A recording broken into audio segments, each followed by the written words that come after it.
to me, yeah. Happy birthday to me, yeah. Alright, how this shit go? Whether I'm in the broke down focus or Welcome back to a special episode of CaCo Talks. Tonight we are celebrating our 26th birthday and are sharing 26 things we've learned over the years. Hi guys, so we are excited to be here for our 26th birthday. How are you feeling turning 26, Courtney? I'm good. I'm feeling like every year I'm always like, oh, I'm getting older. Then it's like the week before. And I feel like I'm always happy to step into this new year, you know? Mm-hmm. Yeah, that's true. I'm always like, because like I want to be an older individual and enjoy the benefits of being an older individual. Like, I don't know, just the level of like, well, I don't really know if this is going to happen with us, but the level of freedom that you get to be when you're an older individual. Mm-hmm. But I also like go through this like, oh my God, I'm getting old. Yeah. Time. So, which I feel like that's also like a narrative that's very like heavily pushed on us to make us do things. Like you have this checklist of life that you have to go through and check off. And it's, I don't even think anybody specifically is pushing that on me. It's just like subconsciously is on me. And so I'm like, oh my God, I need to buy a house. I need to buy a car. I need to have kids. I need to have a white picket fence. I need to do this. I need to do that. I need to invest. I need to go like all this stuff. So I am breaking that generational curse because it's a curse and we're moving forward. Yeah. Yeah. I think there definitely is social pressure, or people are starting to dismantle it now, but they're really growing up. We still have the idea that in your 20s, especially, you're supposed to be doing this, supposed to be doing that, you know, getting this. And it's like, really, as you start to live your 20s, you realize how young you are considered to the rest of the world, how almost infantile. You're like the adult infant to the rest of the world. And I think also too, though, you know, maybe I do want to accomplish those things with that checklist, right? However, it's like I'm pretty much financially out of that pocket to afford a lot of those things too. So it's like, not only am I trying to keep up with this and I feel like a child trying to figure out these things that I'm supposed to have, I financially, it's quite unaffordable too. So yeah, it's like, but oh no, you need to make sure that happens. So it's interesting. Oh yeah, absolutely. I mean, what makes me happy, I guess, about my birthdays. Plus, I like even birthdays. Even years are always better to me, anyways. You think so? Yeah, I've never noticed a difference. I don't know. And not that the odd years have been absolutely horrible, but I feel like odd years always are associated with like heavy transition for me. Okay. So you mean like the year itself, so like 2022, or do you mean like the age that you're turning? The age, the year where I'm an odd number, like 25 is an odd number. Got it. Okay. 23 was an odd number. Mm-hmm. I do my best. Like life starts working out for me when I'm on an even number. I guess that's the thing is every other. So it's like, is this going to be the cycle of life? Exactly. I know. I'm like, 1 year is like, wow, all things are going my way. The next year is like, what the heck? Next year I can't do this. Right? Next year I can do this. Yeah, but I mean, I like looking forward to a new year. You know, God willing, a new year of possibilities. Yeah, that's fair. Okay. Yeah, I'm pretty excited to see what is in store for sure. Even though I'm only 22 still, you know, going to continue to lie to myself. I am excited to see what 26 has nonetheless, and see what ways I can like grow and become the best version of myself. So I think that's always exciting for me. Like I really want to be the best version of myself, whatever that looks like. And so constantly trying to like edit, modify, you know, different things that I do or don't like, or healing and stuff like that. So I can be the best version. So yeah. I keep thinking like, I don't know, I guess 25 is such a like mile marker in your life. Like that's that's something people look at as like a judge of youth. I think like Yeah. when I was Yeah. 25, I blah blah blah blah, you know. And Mhm. then all year, actually, I would think I'm like, this is 25. I'm supposed to be doing, or like it feels like, am I supposed to be doing something? Am I like, Yeah. is this the one year I'm gonna like remember the rest of my life? Is this like Facts. hold some sort of higher significance than other years in my life? And Yeah. reality is, it's like, you know, I did some All the same. stuff. Yeah, there's some stuff I did at 22, 23, 24 that I was like, that's really important too. Like, so I don't Yeah. think that there's a sort of, your life and experience doesn't look at time. Yeah. It has no Age. idea of time No, it doesn't. Time whatsoever. is a construct. Yep. And And that's man-made construct. a man-made So construct. Yeah. And I mean, it does order our lives. And I think, I'm not saying this is not a crusade against time. Time's great. It helps us to know when and where to do things. But I mean, the social pressures we put on ages, I think sometimes definitely can get to be, that's life is not looking at you as an age. yeah. Yeah. It's not, you know. Yep. So I I think that's agree. really important to know. And you have to let go of things, I think, Oh, for sometimes. sure. Yeah, I used Yeah. to I say think I that's would been be the like biggest married by battle is like, 25. right? Seriously. I would leave it up to these dreams, child. I'd be a Yeah. billionaire. Yeah, or I thought my career would Doing be in a things. certain place. Yeah, I would be doing all types of things, traveling in Ibiza, Dubai, but and those things can happen, you know what I mean? But it's going to require a bit more work than I definitely forethought back in the Yeah. day. So, Or when you're like a kid, a teenager, you look at your early 20s as like things that everything's take, popping. yeah, everything's popping, and things that really do take years to build for people typically seem to Yeah. happen in like 2 seconds. You know, when you're a kid, you're like, of course, by 21, I'm going to have this great job making $100,000 a year. Of course. Yeah. And like, that's not reality for the vast A majority lot of of people. people. So I think Yeah. I tempering think your you also don't see expectation. the like growth of individuals typically. What you see is like the final product. You see, Yeah. when that person is now rich and wealthy. So it's like, oh, I can get that at 26 years old because they got it at 26 years old. But they could have been planning that since they were 12. Yeah. And those So, are usually rare acceptance, like situations. And I will exactly. say, I think social media has also made a group of younger people a lot more wealthy in their youth than they ever were before. Because like a mom's generation, when there wasn't the occupation of an influencer didn't exist. Yeah. So like there's a pocket of young people now who are very wealthy by the time they're 21, 22 years old.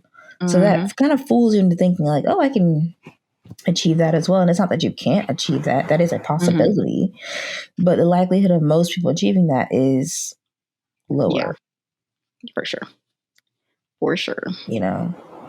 And the thing too about those individuals too is a lot of times they started technically working 10, 15 years ago on YouTube or whatever, when YouTube was just a little itty bitty app where nobody was making any money. People were just posting videos for fun. Yeah. And it happened to snowball into something. So really they did the work 10 years ago. They were just 12. Yeah, exactly. And so now you see the end product of that when they have, millions of followers, and they're, making millions of dollars, but they really did put in the work for years before there was a payout. So exactly, which nobody sees that part. So nobody cares about that part.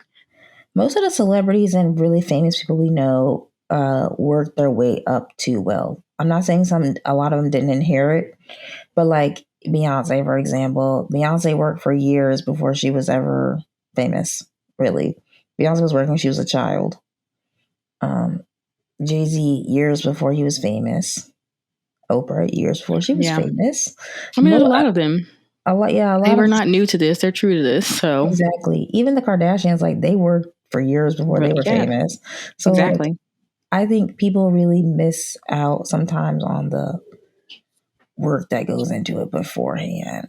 Before you get to that very true wealth or comfortable status. Like there's work on some end. Somebody did some work somewhere to get the money. Period. Seriously. Yeah. So another thing we're going to talk about in this particular episode we're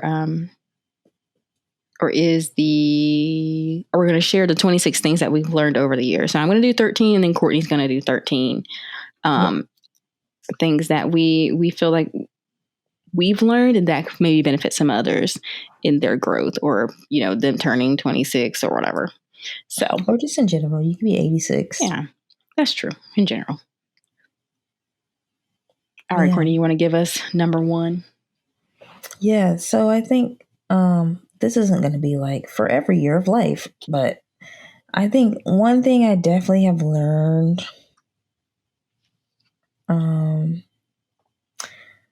is you have to surrender to the process of your own life and existence.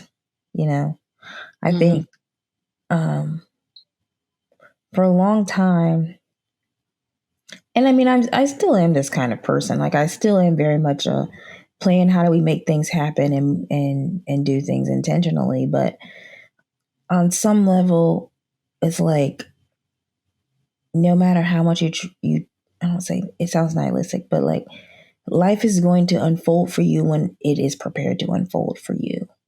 And it's important to surrender and enjoy the process as it's happening. Not to just be so like focused on like getting to this end result, this end product. It's like, how do I enjoy this moment? And maybe this moment is uncomfortable. It's not like absolutely everything I want, but like, what can I create a happy space for myself in this moment? While I'm pursuing what I ultimately want. Got it. You have to let it go. You have to let life unfold. You can't. It sounds so cliche, but you can't. You can be intentional and move in certain directions, but I don't think you can never force anything. Yeah.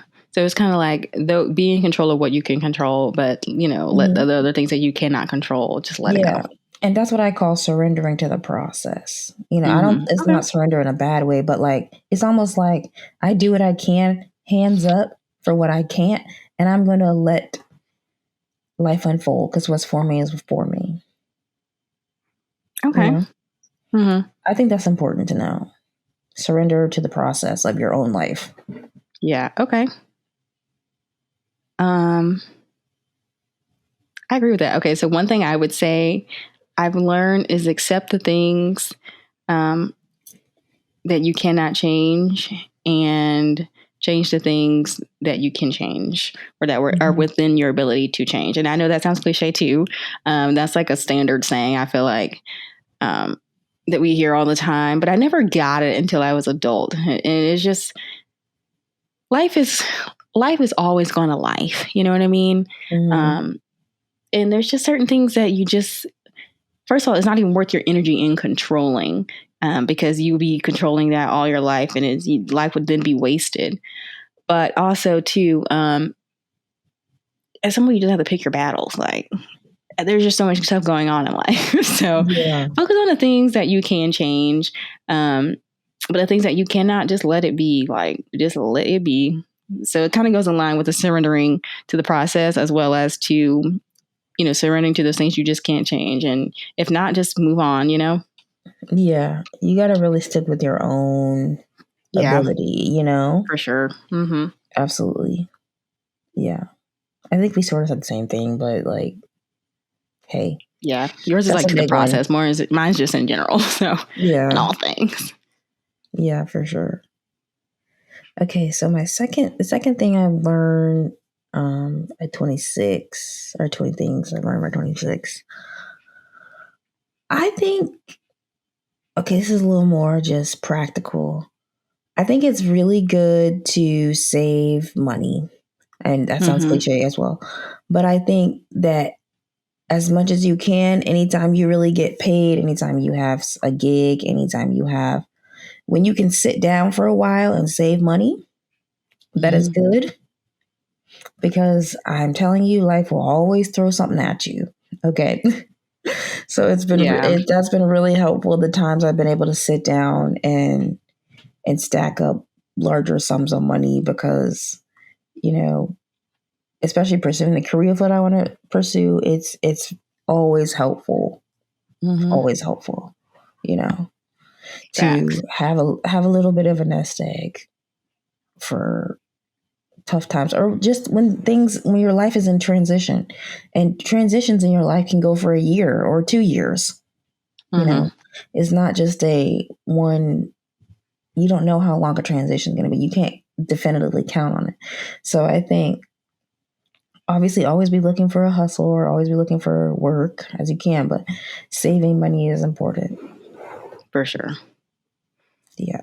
Okay, that's a good one. I agree with that. I definitely think that, like, while I've always been pretty like savvy with money, and no matter how savvy you think you are, when life throws you a curveball, it will make you unsavvy real quick. So, it, and they're not especially tiny if something like, curveballs. yeah, they're not small, like nothing small. So those will get you. Absolutely. The thing is, like, when it happens, it's like all these things happen all at once. It's never just like one little thing. It's like one thing and then another and another and another and another. And it's like, oh my gosh. Absolutely. So yeah, definitely like having a savings, money set aside, possibly like a financial support system if that's an option. Just some type of backup, because I mean it really can get a little difficult out there if you don't have that. So absolutely. Okay, that's a good one.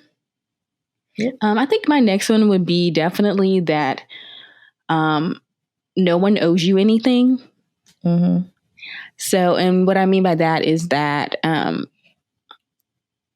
wouldn't say that I had a mentality of that somebody owes me something, but I think subconsciously maybe I did, of like, I didn't ask to be in this world. So like you could at least blah, blah, blah, blah, blah, or this could at least go my way because I'm, struggling over here or something, but no one owes you anything. Not your mom, not your dad, not your auntie, not your brother, not your sister, not your significant other. No one owes you anything.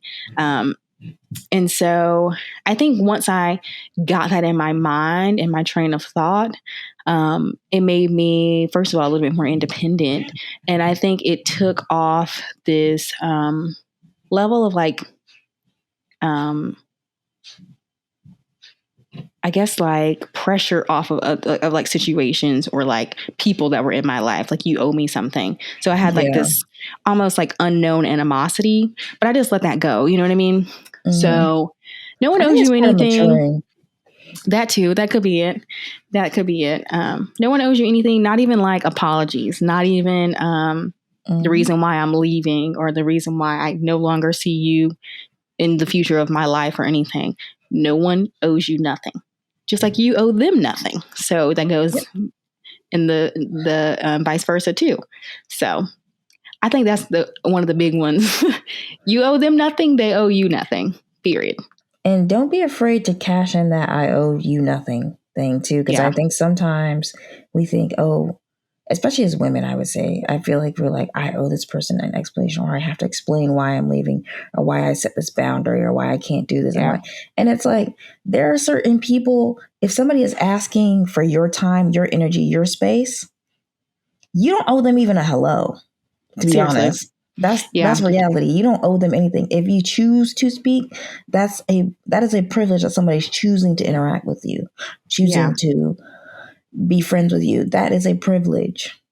And I think a lot of people feel entitled to you as a person, to your mind, to your body, to your space, to your energy, all of these things. And so just having that mindset of, I don't owe you anything and you don't owe me anything kind of reclaims that power.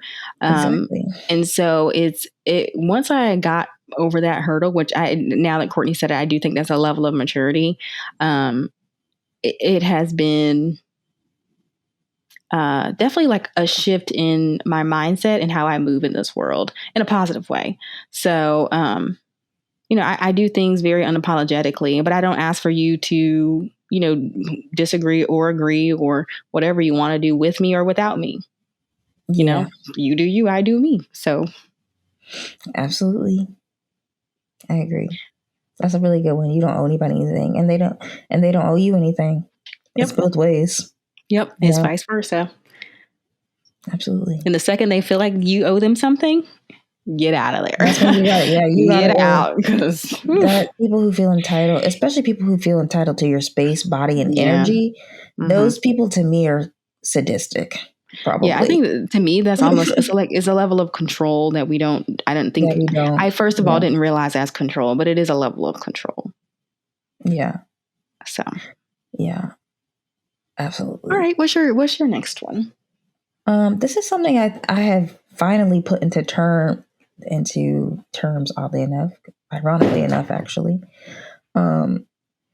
is communication is important. Everything we're saying sounds so cliche, but all the cliches end up being so true. Communication is important. Clear, informed communication that is genuine and coming from a place of intentionality is so important. So incredibly important. And not even, that's going to carry you through every aspect of life. And it's not just some like, I don't want to make it sound trite and like simple, but I'm talking about communicating the deep things about your needs, wants, desires, things that trigger you. You need to be able to communicate those clearly with people. Because when they're not communicated clearly, that's when you end up in bad situations, sticky situations, uncomfortable situations where you're triggered. Usually those a lot of negative or weird experiences that you have is because somebody just did not communicate clearly. Yeah. Okay. And that's a good one. Yeah, I've seen that in work situations. I've seen that in friendships. I've seen that in like personal relationships, all that stuff. When either I did not communicate clearly or somebody else did not communicate clearly, that's when the issue is. That's when there's that feeling of uncertainty, I guess. You know what I mean? And so, are you talking about specifically verbal communication? I get verbal communication.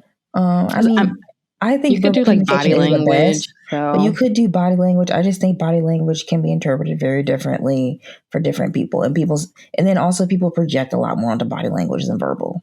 I think. Yeah, I think also too body language can be a little misleading. Like, I could have like this thought in my mind of that I would like that, but you may not like that. And so that's why I wanted to ask specifically what type of communication are you talking about? Because, my interpretation of body language may be very different from yours. So exactly. Yeah, no. And that's why I think verbal communication is key. And the other thing I want to add to that, you have to be unafraid to communicate. A lot of the times people are just afraid. It's not that they don't know what to say or how to say it. They just are afraid of whatever the reaction, whatever the result is. So they don't. Yeah, I can see that. And that is what I feel like I have experienced most is people feel like they're trying to like protect your feelings or not have this or whatever. And then they just don't communicate. But if you're not communicating and you do the thing anyways, and you don't inform the other person, you are not communicating. That's not communication. Okay. Yeah. Okay. I've had that happen at work, family relationships, all sorts of things. I agree. If you do something and if you have an intention to do something, but you don't communicate that clearly to the other person who is also involved, it's almost, to me, that's the same level as not asking somebody for consent. Okay. That's what that is. It's like if we're sitting in the same room and I'm like, I really want to hug Catelyn right now. But Catelyn is like, but I don't express clearly to Catelyn, I want to hug you. Is it okay if I touch you? And I just hug Catelyn. I didn't communicate clearly because I was afraid Catelyn might not let me hug me, but let me hug her. But I'm going to hug her anyways because I want to hug her. I intentionally did not communicate with you. You see what I'm saying? Yeah, I would not enjoy that. You could be triggered by a hug. I don't know what's going on, but but because I was afraid of whatever your reaction is, I just did it anyway. And I didn't communicate. A lot of people, I think sometimes too, outside of feeling fearful of it, I think you feel like, oh, it's okay because she let me do it last time or something. Like you're automatically assuming it's okay today when it was okay yesterday. And every day is different for people. So don't assume. Yeah, don't assume. Never. And you have to resort to, I think it's uncomfortable for people too, but like you have to be comfortable in your uncomfortableness Yeah. in order to communicate I think clearly, also because you're too, doing a being disservice. comfortable with, actually, I'll save this one because I'm going to use it as a thing. But be okay with a no. Just be okay with a no. Yeah, and be okay with, you have to, your desire for a positive, consensual situation, relationship, whatever, Mm-hmm. has to be greater than your fear of a no. And a Mm-hmm. lot of people are more afraid of a no than not communicating and not having clear consent. Does that make sense? And that's to me what gets into sketchy situations. Not just in relationships, but like I've seen this with work too, like bosses not communicating their plans or desires or whatever clearly. And Mm-hmm. it's like, what do you want me to do? I Yeah. can't, you know what I mean? Like, Not my it's reason. clear your actions are showing me that you are either disinterested or you don't care or whatever. And all I'm saying is your action, but I'm not going to be able to read an action. You can't read my mind. I Mm. can't read yours. So we're both just sitting here looking at each other. Yeah. And you get into situations where I mean, at my last job, it just felt like it was like a toxic situation on both ends, because it's like, I'm not doing what you want me to do, but you're not paying attention to me as the employee in this environment either. So we both sitting here looking at each other, collecting a check. You know what I mean? That's what it ends up being. That's how a lot of people end up in stalemated situations. It's because they're just not communicating clearly. So that's a big one I've learned. I've reflected on that, and I think that's something moving forward in my life I want to continue to make sure I do, is communicate clearly in all situations. You Mm-hmm. know, work, relationships, family, friendships, whatever. Like, I want to be able to communicate clearly and to have no fear in that. You know. Mm-hmm. Okay. All right. So my next one is making yourself a priority. I think this one is extremely important because you just get so caught up in the like hustle and bustle of life, making all your dreams and wishes come true, that it's important to take some time for yourself, like kind of nourish yourself. I think of like life as, or like being a human life, I guess you could say, as like a plant, right? You have to like nurture this plant, give it water, give it the things that it needs so that it could then become a beautiful flower, right? So same principle there with prioritizing yourself and your needs and wants and stuff like that, so that you can put your best foot forward into making all your dreams, wants, and wishes come true. Yep. I think that's a big thing you learn in your 20s, especially when you don't have children. Yeah. You really only focus on your life. Mm-hmm. So you learn what it takes to take care of you and to Mm-hmm. put your own life first, in your life. And not in a Yeah. selfish way. Like some people think saying, oh, I'm prioritizing myself is selfish. And it's like, when does self-preservation and self-actualization mean selfish, Yeah. So For sure. Yeah, no, I think I mean I can see how it can appear selfish, but I think that it's kind of like you have to pour into your glass before you can pour into somebody else. You have to put your air oxygen mask on an airplane before you can help somebody else. Because if you're dead, then you can't help anybody else. So like to me, that's just like if you're not watering your own soil, your own roots or whatever, giving it what it needs, what your body needs, what your mind, whatever needs, then you can't be of anything or any use to anybody else. So that one's really important. yeah, and I feel like the people who call it selfish are really saying like you should put my needs, desires, your For benefit to yours. me, before your own. And it's like, Mm-hmm. again, back to what we were saying earlier, nobody owes you anything. Yeah, and that's how you get like fatigue. I think it can even lead to like Yeah. resentment and stuff like that because you aren't even watering your own grass, but you're constantly watering someone else's. So like I said, the kind of like the compassion fatigue. Mhm. And so, if you just take that little time and call it selfish if you want to, I don't really care. You can call it selfish in my opinion. But I'm still going to take that time out for myself because I just can't be anything to you until I'm something to myself first. So whether I don't consider it selfish, but if that's what you want to call it, then that's what I'm going to be. So, whatever. Absolutely. Okay. So we're on 4.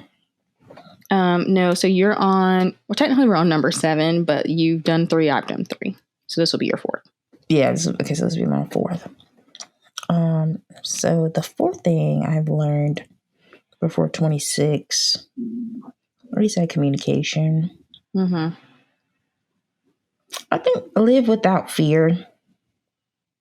I mean, fear in the sense of pursuing opportunities, pursuing things that can possibly help you to move your life in a different direction. Mm-hmm. I'm not saying don't be cautious, or don't just move recklessly. Recklessness is not the same as fear. Two different words. So be aware. Mm-hmm. Be aware. Be accountable. Be accountable. Take care of yourself. But I think calculated risks are everybody's friend. Yeah. No, I agree with that. I think some of your biggest successful people have been that because they were willing to take a risk. Mm-hmm. A risk, especially high risk, can be very rewarding. So, absolutely. Okay. And the thing is, I think you can start small and work your way up to bigger risk. Mm-hmm. Okay, so I think people think like risk has to be this one major end all be all jump or something, and it's like there are small risks. Honestly, we take every day, I think, but you can work your way up to the size risk that you want to do for your dream. Like if you are let's say you're really into knitting, but you don't know how to knit. All right, first risk. I've never knitted before. Let me go take a knitting class. That's a risk. That's one step, And then, okay, so I took the class. Now I'm sewing my first t-shirt or, little outfits that they make. Made my first outfit. Okay, cool. That one risk.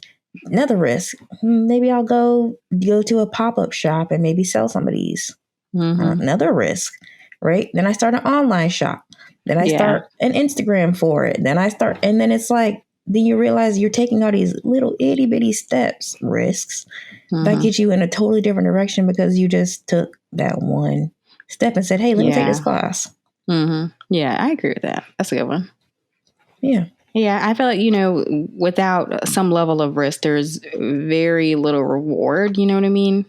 Yep. In the sense of like, I guess you could say gains, but that doesn't have to be monetary gains. So. Exactly. Yeah. I don't know. I mean, I guess I think about it in terms of artwork. Now I'm so used to just like submitting things and it getting rejected. Like rejection doesn't even bother me anymore. Like, okay, that didn't work. Yeah. But like when I first started making films and like submitting to festivals and stuff, it was like the rejections were hurt. It's just like, oh, they're saying this about my work or whatever. And reality is that's 9 times out of 10, it just didn't fit with whatever it wasn't aligned with their vision or whatever, it doesn't stop me. I'm always the filmmaker. I'm doing what I've always dreamed of doing, making films, right? How that looks is different. It's not glitzy and glamorous, but it's like, you're still doing it. You're still taking that risk, Yeah, that was actually going to be my next point. It was, be okay with rejection. We can go ahead and move into your next point. Yeah. Okay. So, and what I mean by that is that not everybody is going to say yes, for one, and for two, not every yes you want. So be okay with rejection. Not every yes is a good word. Yes. Like seriously, that hit my spirit. Not the church. Yes. Not a her spirit child. Oh, that's okay. Yes. But be okay with with rejection. Not every yes is a wanted. It's a yes you Seriously. That is not the yes that you need. So that no may be the very thing that may push you to the opportunity that you actually need and want, right? Mm-hmm. This yes right here may not be the yes in the direction that you're trying to go. So be okay with rejection. That is a blessing in disguise, in my personal opinion. Let that Absolutely. no be a yes in your mind. That was a no, but a yes, and that was not the right opportunity for me. Let me find the opportunity that I need to go. That would be a better fit. So, be okay with no. Be okay with no. Be okay with no. That is, yeah, seriously. That is, once you get to that hurdle, that's a big one. That's a big one. That's a big one. And even when it comes to like relationships and people, be okay with a no. That person was not for you. Mm-hmm. Whether that's a friendship, that's a serious relationship, romantic relationship, let it be a no and move on. That's a blessing in disguise. I promise you. Oh, bro, I wish you need to tell some of my like creep stalkers. You need to tell them that, because well, hope they listen to the episode. This is for you, boo. Seriously, this is for you, because my stalker okay, I guess I'll just say this, because in case a stalker is listening, I get your text messages. Okay, I get them and I ignore them promptly. Okay, so you can stop. That's number one. But number two, if somebody has already said no to you twice, 3 times, 4 times, 5 times through body language, visual, whatever, move on for your own health. This is not doing anything for you. I'm not going to do anything for you. But that goes into, no one owes you anything. Nobody owes you anything. Nothing. Yeah, I mean, for that specifically, but I mean, back to your point, it's like a yes or a no could be the positive for this. You know what I'm saying? Like, see these no's as also a positive. That situation is not for you. Mm-hmm. And then you're not, something else people seem to not realize is like, do I work for somebody else? Mm-hmm. That's another thing. Am I a fit for this person too? It's like, that's what we're negotiating all the time. So you have to be okay with a no. Seriously. Which I feel like a lot of people are not. Like, they heavily feel rejected and not wanted. And it's not that. You just aren't the right fit. You aren't. That's it. You know what I mean? That's not the right opportunity. Like, just let it go and move forward. And that's not to say that even like, does it feel a little off? Sure. Okay. But nobody is a yes man. Nobody owes you that. So You have to move forward. Absolutely. And it's like, I mean, how much time do you spend obsessing over a no when you could just be looking for other opportunities? Exactly. There's no need to dwell on the past. Let it go. Exactly. There is no need. I mean, I get rejected all the time. All the time. Honestly, I submitted some photos to a magazine. I thought it was pretty cool. Those were a pretty cool shoot. I haven't heard shit back from them. So it was like, that's probably rejection. Get rejected from jobs, get rejected. Your artwork gets rejected. Like, all these things get rejected all the time.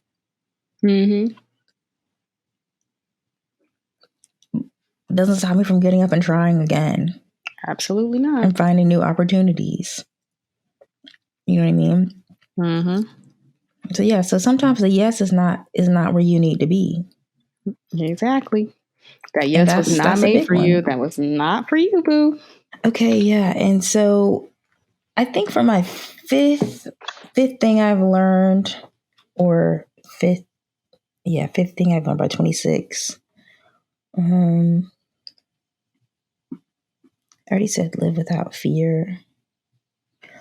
I think it's good to be really observant, like listen more than you speak in a lot of spaces, and observe and be aware of your surroundings, and really honestly develop a sense of discernment. I'll say that, develop a sense of discernment. I think that it will carry you through life. I really think that's a core skill that will carry you through life. And as you practice looking and listening for discernment, or using your discernment and listening to it, not just being aware of who someone is and then not listening, but really knowing who somebody is or learning who somebody is, and then immediately listening to that feeling, that gut feeling, that will prevent so many toxic people coming into your life, into your space. Because, I mean, the hallmark, the trademark of somebody who is toxic is they want to appear non-toxic. Yeah. So, very true. Yeah, having a sense of discernment has honestly saved I would say probably even saved my life in some instances. It's kept me safe. And I mean, the other thing too is, I don't know if anybody else experiences this, but I have like a bodily reaction. Like when I know somebody is just not it, my body is like repulsed. Like my body does not even want to go near that person. Does that make sense? That. I don't know if mine's as like visceral, but it definitely is just like a feeling of like, oh no. Oh no. It's like kind of like this it's kind of like a magnet. It's like full on repulsion. Like it will not go together. So I don't feel like it's just like something's just off completely off.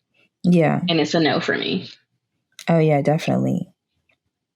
I mean, the last time I felt that physicalness was when I was walking into my job every day. Like a big reason why I didn't speak to most of them, well, any of them really, is just because like a lot of their behavior was so like immediately repulsive to me. Like my body wouldn't go anywhere close enough to like interact with them. Do you know what I mean? Like it pained me. And that sounds so like dramatic, but like I think if you listen to your body, but like, and your body will tell you like, it's like fight or flight. It's like, I'm in danger.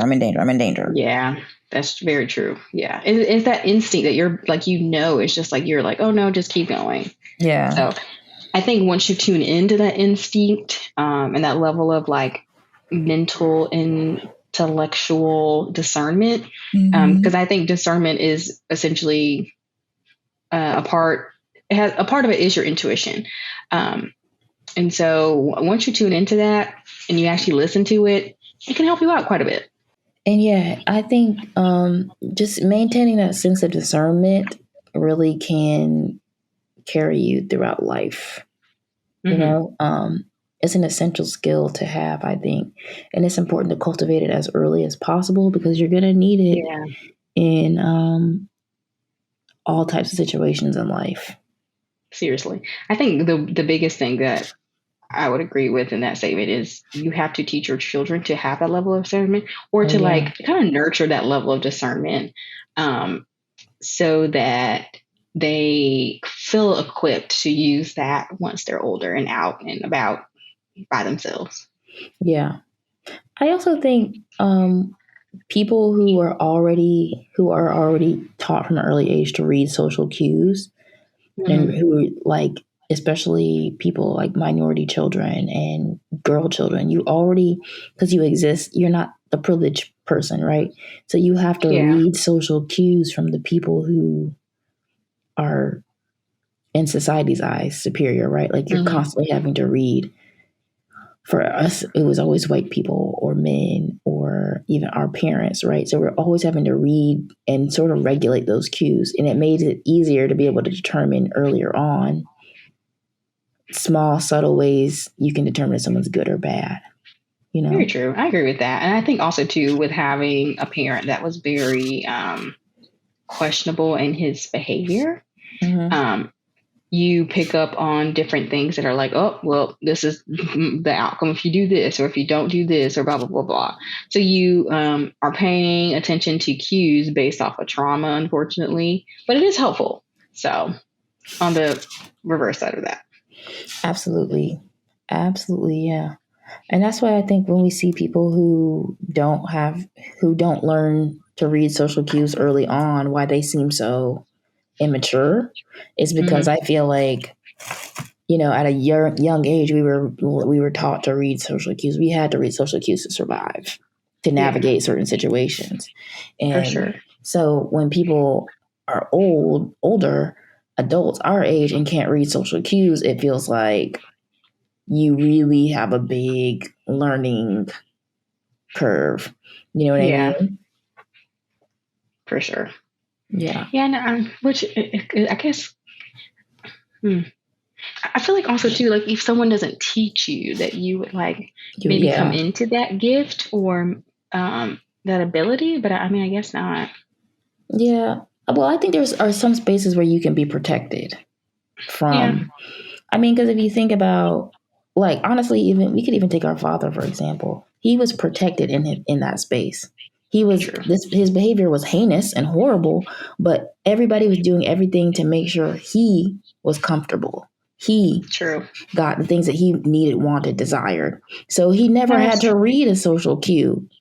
Or he never, even if he was reading the social cue, he could dismiss it immediately because it didn't matter. I think another thing too is that other people were reading those cues for him. He really never had to do it himself. Yeah, it's like and that's the privilege. Was like, oh no, do this or don't do this at all times. And people were willing to protect him. If everything is about you, then you're not paying attention to the other people you're interacting with in that space. Yeah, which in our case was 2 little girls, right? And maybe and some people, I think they do know social cues and they choose to ignore them, but he had the privilege of ignoring them because he was older, he's a father, and he's a male, right? So even if you are reading the social cues, you know your kids don't want to go we didn't want to be around them. We told them verbatim several times throughout our lives. They didn't care. It was, this is what I want, and I'm going to do it. Yeah. Very true. Which is, and so what does that tell us? We have to learn how to walk on eggshells, essentially.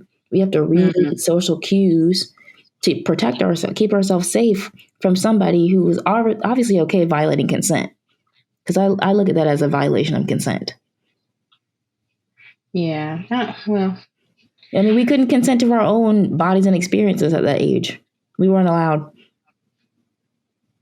Yeah, I feel like those type of people don't even think kids should. So, and yeah, I mean that's a problem. People think children don't have autonomy over their own bodies and can't consent to their own bodies, which is again wrong, concerning. But in that case, they absolutely did not care. Not for 1 second. They, when they started caring when the law was involved, and they didn't even really care then. I was like, even then it was special. So. Yeah, they don't. It's not that they cared. There's just like legal proceedings which prevented them, which made us not have to go with them. That was it. That's literally it. So to this day, I don't think they respect consent. I don't think they could define consent. No, definitely not. And they wouldn't see that as a relationship needing consent at all. Yeah, they feel entitled.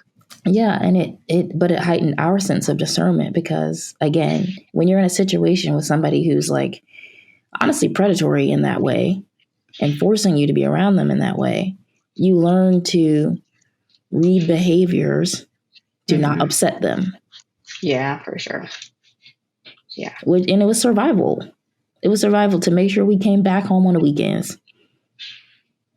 That's honestly, I'm thinking about it now. That's not something any child should have to go through. But that's what we were living through, placating this person so that we could just make it back home. Seriously. No, seriously. And that's not okay we're 5, 6, 7, 8 years old doing that. Even into 14-ish. Yeah. And the entire time we were there, we had to learn to placate this adult man so that we didn't get hurt. Pretty much. And for whatever reason, I guess the other person in that situation is interpreting that as some sort of father-daughter relationship.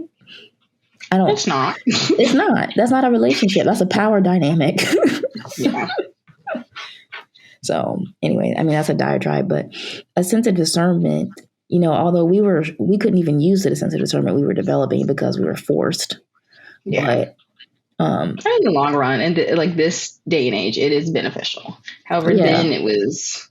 We couldn't use it. I don't think it was. Yeah. I think we did use it. Don't get me wrong. In the sense of just figuring out what was the trigger or not triggering that day in that moment. So I think we did use it, but I think that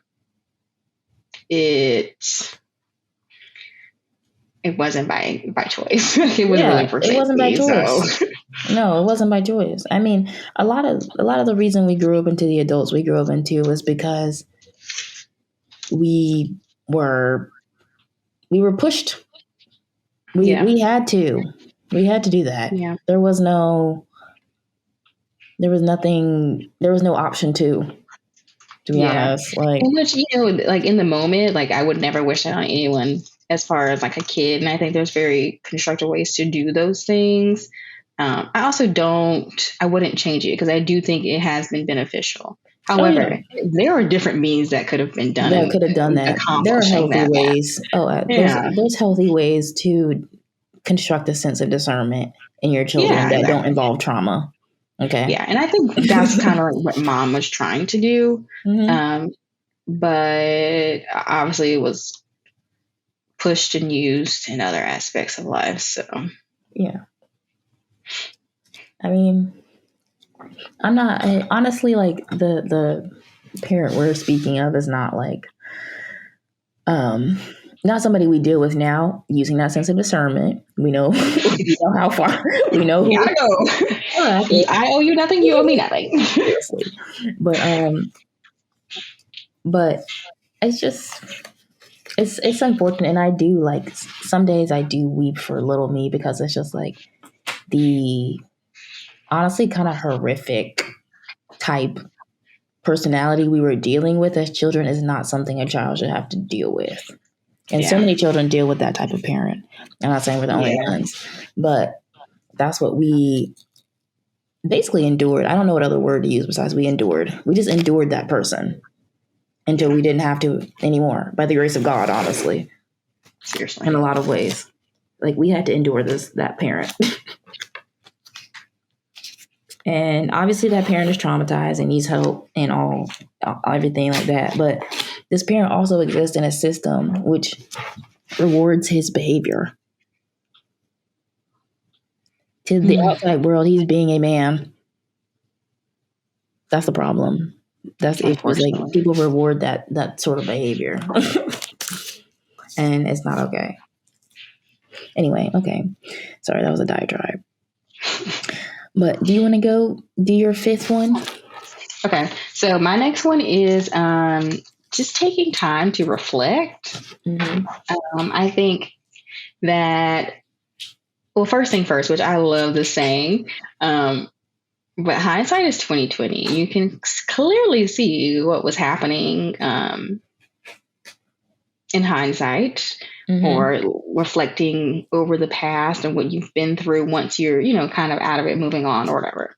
So take that time to reflect, see what did and did not work, so you can offer your best self from one, because you can, learn from those things, but also to learn what you do and do need to then deal with as far as like a hurdle is concerned, or like life in general or whatever. Let that be a lesson learned at one time, and then you don't have to repeat it again. So if you reflect, then you don't have to do that again, and get the bigger picture, the bigger message from it, and not be biased about it. Genuinely reflect, and then move forward. So I think reflection is key. Oh yeah, absolutely. Reflecting. There's so many things I didn't think were issues. I don't want to say issues, but things I didn't put much weight into, that I look back and I'm like, no, that's what that was. And if that was happening, then probably that was happening. And maybe I was doing this, or maybe they were doing that. Like, I agree. Taking time to reflect on all experiences of life. And if you get really good at it, you reflect in the moment. That's top tier level. Like, it's happening and I'm still reflecting on this as it's happening. Exactly. So I think that's good. I think, I agree. And I think also too, like when you're in that moment of like reflecting and the active act of it, there is some things that allow you that level of honesty with yourself. It's like your own personal conversation with you. Which I think it also solidifies, like the kind of like the relationship that you have with yourself. I also put that in the category of like,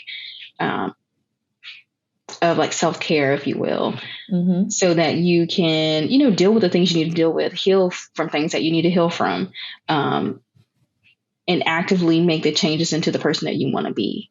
So you cannot do those things without reflecting. You cannot do those things without reflecting, I believe. So I agree. please take the time to reflect. Yes. And actually, that moves into the next one I want to say, because I think this goes with it perfectly. Moving with intention.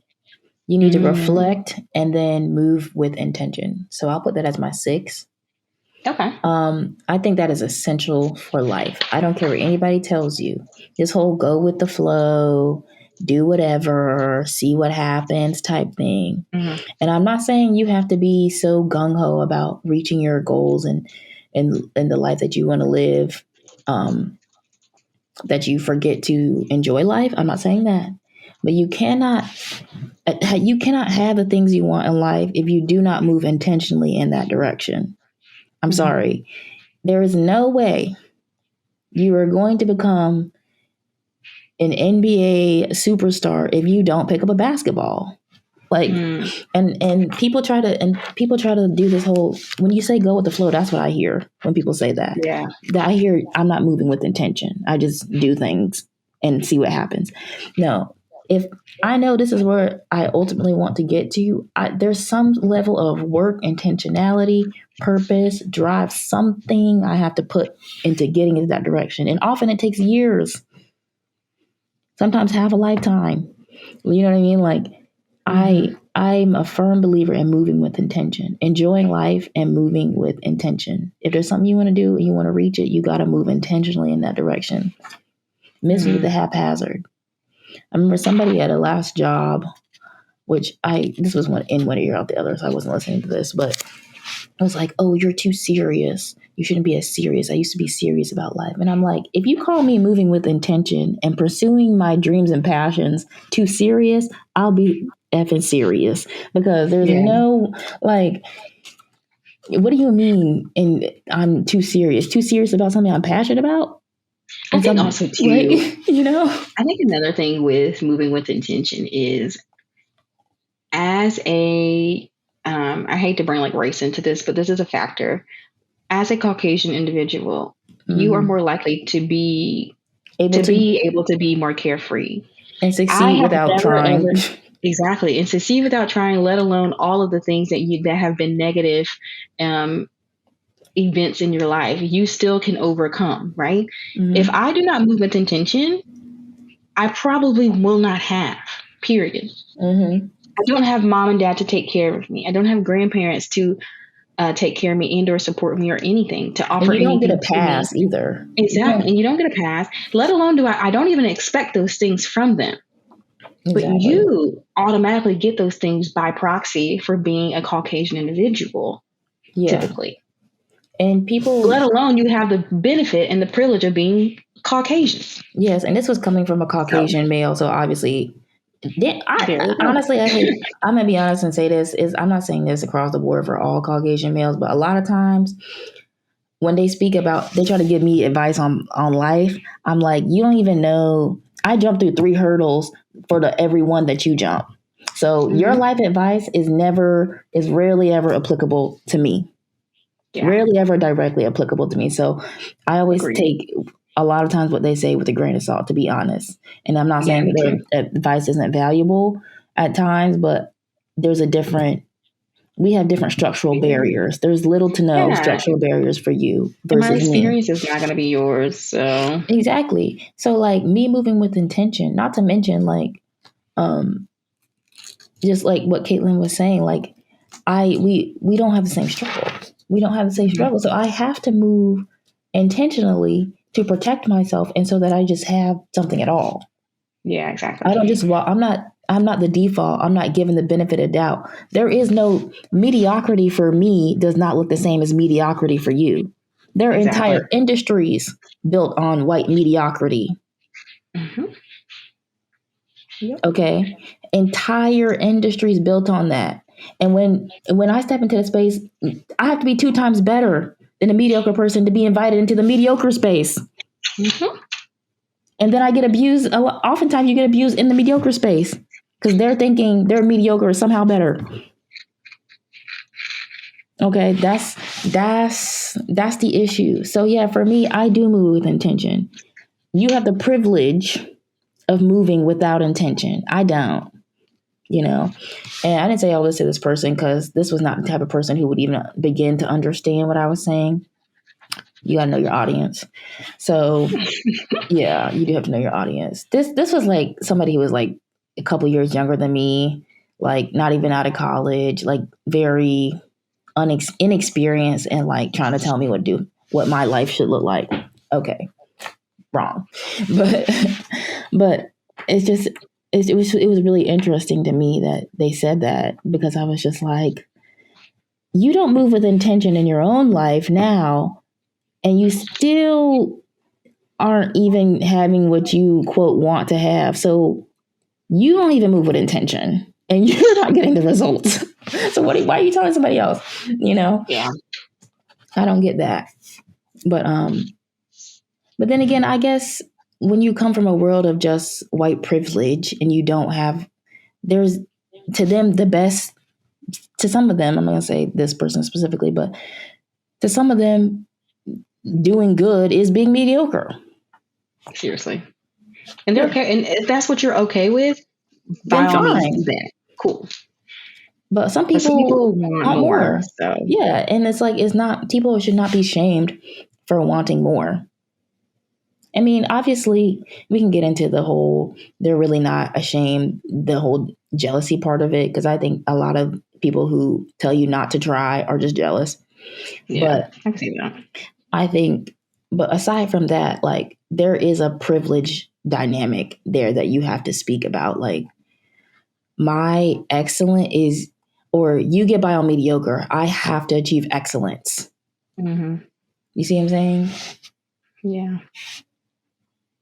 So yeah, I would say, regardless though of wherever your privilege spectrum lies, move with intentionality. I think that's always going to be purpose. That's going to help you feel fulfilled.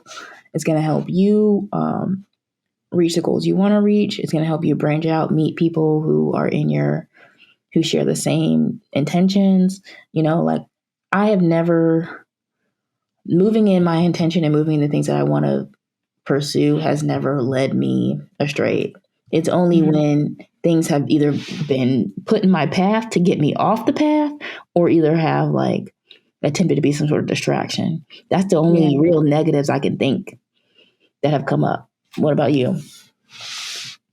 I mean, I've never had any negatives from being intentional. So exactly. Sometimes it doesn't work out, but you learn. Yeah.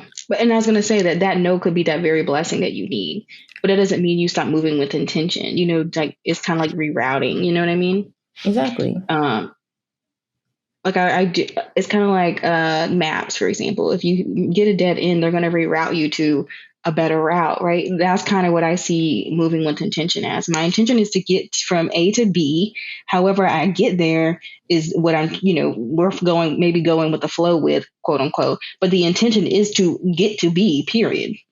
Exactly. The fine details in the middle is, what is going to change and or vary. But that should be the only thing that's changing and varying, or possibly going with the flow. So, but I think even that, like, when you're on these different paths in between the destination from A to B, you still there's a level of intention there too. So exactly, like I said, I've never had the opportunity to just move without intention, like purely just move without intention. There's some things that I choose to be a little bit more lackadaisical on, because those things just may not be in my control. But like, if you are not intentional, then me personally, I just don't feel like you'll get anywhere. So you won't. And we have known people in our life who live their life without, totally lacking intention. And like, sure. Look, and when you look at their lives, it's like they're always like scratching and scraping, and there's this sort of like, but what are you doing about it? You know what I mean? Yeah. That's not some like bootstraps argument, because I'm not a bootstrapper, but it's more like, you gotta be intentional about what you're trying to pursue, or 9 times out of 10, it doesn't work unless you really are just born into some family where everything is laid out. But that's privilege. That's not intention. That's stepping into privilege, Exactly. So, Yeah, exactly.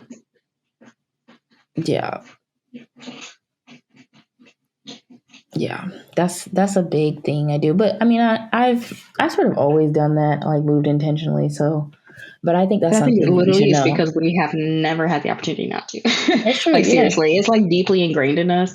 And our mom was very strategic in letting us know that if you do this, here's our consequences. Let alone if you do this, then here's maybe the positive consequences. But nonetheless, you have to be intentional about the actions that you're picking and choosing. So I mean, as an African American female, and as soon as I became aware of that, which was a very young age, I moved with even more attention. So, and it's about moving with attention requires you to see the bigger picture. You can't just look at today or tomorrow or next week or next month or whatever. You have to see the bigger picture for yourself and for your life. Very true. And if you don't see the bigger picture for yourself or for your life yet, that's fine. Just don't go around telling other people not to see their bigger picture. Okay? You see what I'm saying? Like, if you want mediocrity, then that's fine. Yeah. But do that at your own risk. Do that at your own time. However, don't push anybody else into believing that that's the only way to. Yeah. Like, stop trying to push people into mediocrity. Of course, this was some dude saying this. So, like, that's a lot of times that's their outlook. And anyways, it's like, how do I just get by? You know what I mean? Yeah. But, like, I don't know. That was just interesting to me. Yeah. Well, because depending on who you ask, it's like being serious about something is a good thing, Yeah, I agree. Or intentional. But anyway, that's something I definitely learned, and that conversation I had with that person was just an example of where that came up. Okay. I think my next one is definitely going to be comfortable with the uncomfortable. Yeah. Me personally, when you become too comfortable in a space, in a situation, it's becoming a little stagnant, right? And that's not saying that there are certain spaces I do think there has to be a level of comfort, but be uncomfortable in the sense of like, don't expect this to always be a permanent situation. Be looking for different opportunities, which may be uncomfortable, but will help you grow. Be uncomfortable in the sense of, make sure you're getting out there and exploring different, maybe like traveling, for example, different cultures, educate yourself. Don't be so closed off and closed-minded. So, however that makes sense to you, just be comfortable with being uncomfortable so that you can grow. You can become a better person, a bigger person sometimes, experience life, enjoy life. Which kind of ties in with like taking risk and stuff like that too. So, yeah, I agree. I think you honestly, it sounds cliche. These are all sounding like cliches, but they really are. But you do. That's when you start to succeed in life, is being uncomfortable, being comfortable. Sorry, in the uncomfortable. Like we were saying, you have to be willing to take a risk, and you have to be willing to live without fear. And of course, those situations are not going to be comfortable, but that's where you grow. And then eventually, you do it enough, it becomes comfortable. Exactly. So that's the beauty of it is, time will help you learn and grow and change. And like you can, and suddenly things that used to scare you feel like, well, I've done this a million times, And then I think eventually you just get, into the space where you're comfortable, just taking the risk, or just like you just get to a place where anything that might be, well, not just anything, but opportunities that come up that might be risky, calculated risks that come up, those types of risks that come up, you are just like, well, done it before, guess I may as well try it. Exactly. It becomes like Courtney said, second nature, to the point where it's like, sure, it may be a little uncomfortable, but it's like, you know what, I'll get through this. I'm going to grow from this. Whatever, comes out of this will be for the positive, or I will make it into a positive. But it allows you to not be stagnant, to grow, to develop, to become the best version of yourself. So Absolutely. Absolutely. All right. So you got number 7 up?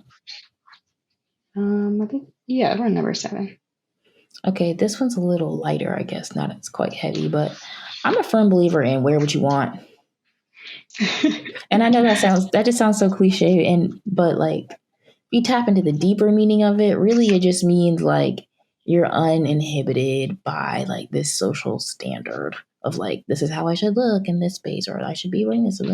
No, because I can guarantee you at 75 years old, God forbid you're like sick at that time. But Please tell me you're not looking like a brat doll at 70. No, I mean you gotta be a brass doll at 75, but at 75, I'm gonna be like, well, what would have been wrong with me looking like a brass doll at 25? Yeah.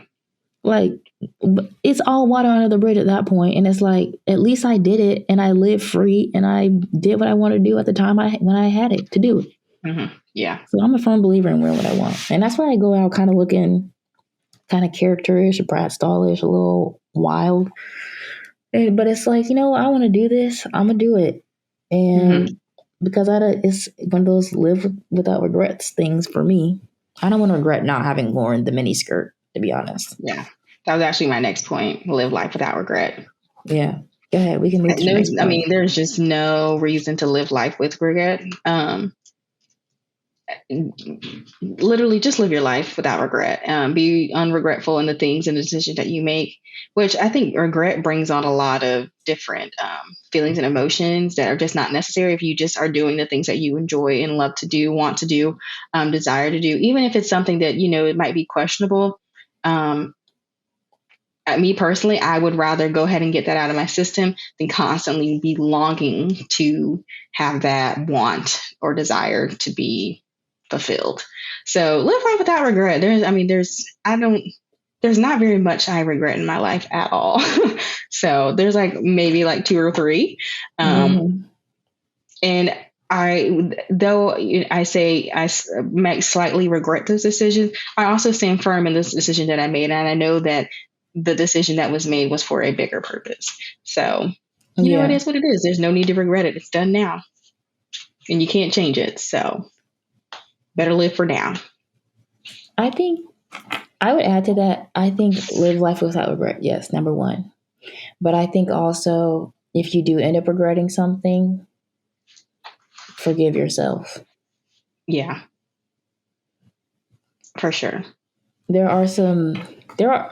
I used to be like, oh, I have no regrets. And that was true for the time. There's not things that I've done that no, I'm lying. There are some things that I've done that I regret. And they relate to some of the things I've said earlier about feeling like, okay, you didn't communicate this clearly, or, you live fearfully. But do you think it's a regret or was like a lesson learned? Like now I know I need to communicate clearly, which is why I don't consider like a lot of things a regret, because it's like that was a learning lesson. I had to experience that to get the lesson out of that. I mean, maybe that is. Yeah. Well, I guess it's both. It's like I shouldn't have done that, but I learned. Right? Yeah. I learned at the same time. But the thing is, if you would have done like even the thing that you regret, right? The thing that you regret, right? If you had done that, then you would have not gotten the bigger picture, right? Yeah. I mean, yeah, I guess it's double-edged. Well, I guess really what I'm saying, I don't know if it's really technically regret or not, but I'm saying that I knew at the time that it was not the best action for me to take, and I did it anyway. You know what I mean? That's what I guess I regret, is like knowing better and not doing it. That's what regret feels like to me. Got it. Okay. But when I really truly am naive and don't know, then it's hard to regret. Yeah. Because you're like, I learned, Yeah, but and that's why I don't consider it regret, because it's like I needed that to learn what I needed to learn. And I made the decision in that moment thinking that was the best decision to make, right? Yeah. So I don't regret it, because I like at that moment, that was the best decision that I could have made. That was all that I could give into that situation right then and there, right? So now that I know and I've reflected on that, now I can be like, oh, well, this is what I should have done. However, I would have never gotten to that point of acknowledging this is what I should have done if I had not gone through that in the first place. Yeah, I hear that. Okay, so maybe it's not regret. Maybe I'm talking myself out of regret.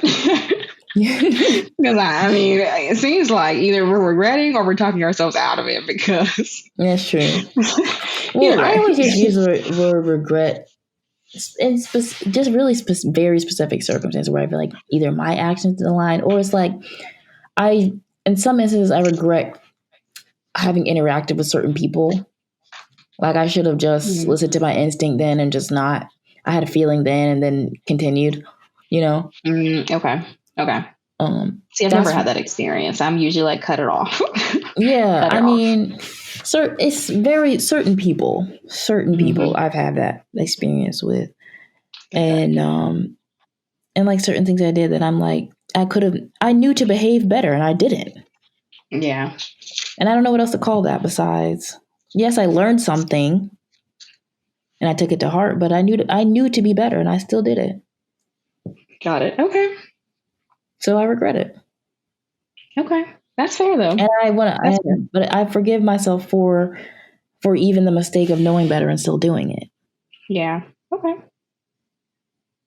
Well, yeah. Well, I think when you say it like that, it definitely ties into getting the bigger picture and reflecting on it so that you can move forward and not holding on to that regret as in you shoulda, coulda, woulda, type of deal. So, because in the moment it hurts people or it blah blah blah, and that's why you did it.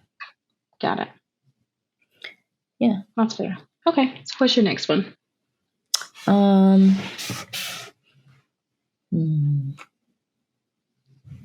26. I'm realizing 26 is a lot of things to know about life. Seriously. I think a really good one, this is sort of lighter too, is to get good at something. I mean, get really good at something. Something, like I was saying earlier, move intentionally, but have a skill that you feel is really, really your personal skill that you do in this very specific way that you really like, and you can either showcase it to the world or not, whatever. But like, I think you should live life being good, kind of master, expert in something. So like finding a hobby or like just literally anything? Anything. I mean, it could be a hobby, it could be job related, it could be it could be art related, it could be sports related, it could be science related. It's like a skill, an interest, something you have that you can be master of within and of yourself. It gives you a level of confidence. I know for me, what I feel like I have, but first off, I work to do this, so it's not some like I just woke up one day and like started doing this. But I think for me, it's writing, it's directing, it's creating things, it's creating so finding images, your passion. Finding your passion, but really the skill behind it. The passion is like the feeling that you just want to pursue, and that's like the feeling. So the passion gets you there, but learning the skill, the craft, the art of it is what keeps it going fresh, keeps it sustained. It's something you can practice. It's something you can always bring. Okay. Yeah, I think everybody should have that. Got it. Okay. I like that one. Find something you're good at and like really diving deep into that. Dive into and get good at the skill and know beyond a shadow of a doubt that I'm good at this skill and be able to voice that. Okay. I think that's a good one. I think that's really so do you think that, you do in life. For sure. I agree. Do you think that thing that you're good at and trying to master the skill at, do you think that can change over time? Yeah, I think you can get multiple. I mean, I think it's about you can get good at multiple things. I do think though that, I mean, it's the same thing that people say, like, we're all here for a purpose. We all have a purpose. We all have a purpose. Yeah. It's like, it's sort of like that. But I think your other skills grow out of it. I know like I was saying, for me, really, everything really boils back down to being a creative, innovative person, right? So like, that's the skill. That's the core skill, is being able to literally take something make something out of nothing. Yeah. Start with an idea and make it happen in real life. That's a skill. Okay. That comes out in filmmaking. That comes out in photography. That comes out in even decorating my room, the looks I put together. I'm taking what was nothing and making it something. That skill, just that. Okay. And so you're able to vocalize that skill. And then you realize that so many other little things grow out of that skill. Like I recently started doing makeup more seriously. I wouldn't have done that if it had not been for filmmaking. Wouldn't have done filmmaking had it not been for the skill to create. You see what I'm saying? So I agree, because I started creating nails out of me just being cheap. Yeah. So, and I actually enjoy it. So that's what I'm saying. Like, I think you discover these things that you actually have other skills for once you are aware of, comfortable, exist in your core skills. Yeah. Okay. Yeah. Okay. That's a good one. Yeah. So I think you should get good at something. Okay. Yeah. Which I think everybody has that thing that they're really good at. I think is whether honestly you do it or can not. come down. Yeah, whether you do it or not. And I think also finding the confidence to really pursue that. Yeah. And you don't always have to pursue it. I'm not saying you always have to pursue it. Well, what I mean by pursue is like, doing it, whether you enjoy it on like an enjoyment level, like a hobby, or doing it to a mass scale of maybe a business, however that fits in your life, Yeah. But I do think life is very short, so do the things you enjoy. So exactly. And I don't even recommend that everybody take their core skill and turn it into money. You don't have to do that. Yeah. A lot of people do choose to do that, but I don't think you have to do that. Mm-hmm. Yeah, I do think like that kind of takes the enjoyment out of it slightly. Because now you have to think about it from a business aspect versus maybe truly enjoying it. So you do have to have the discernment to be like, maybe this should be or should not be. So a business. Exactly. Okay. So my next one is going to be, take time to disconnect from the world, social media, some people that you may need to disconnect from, things.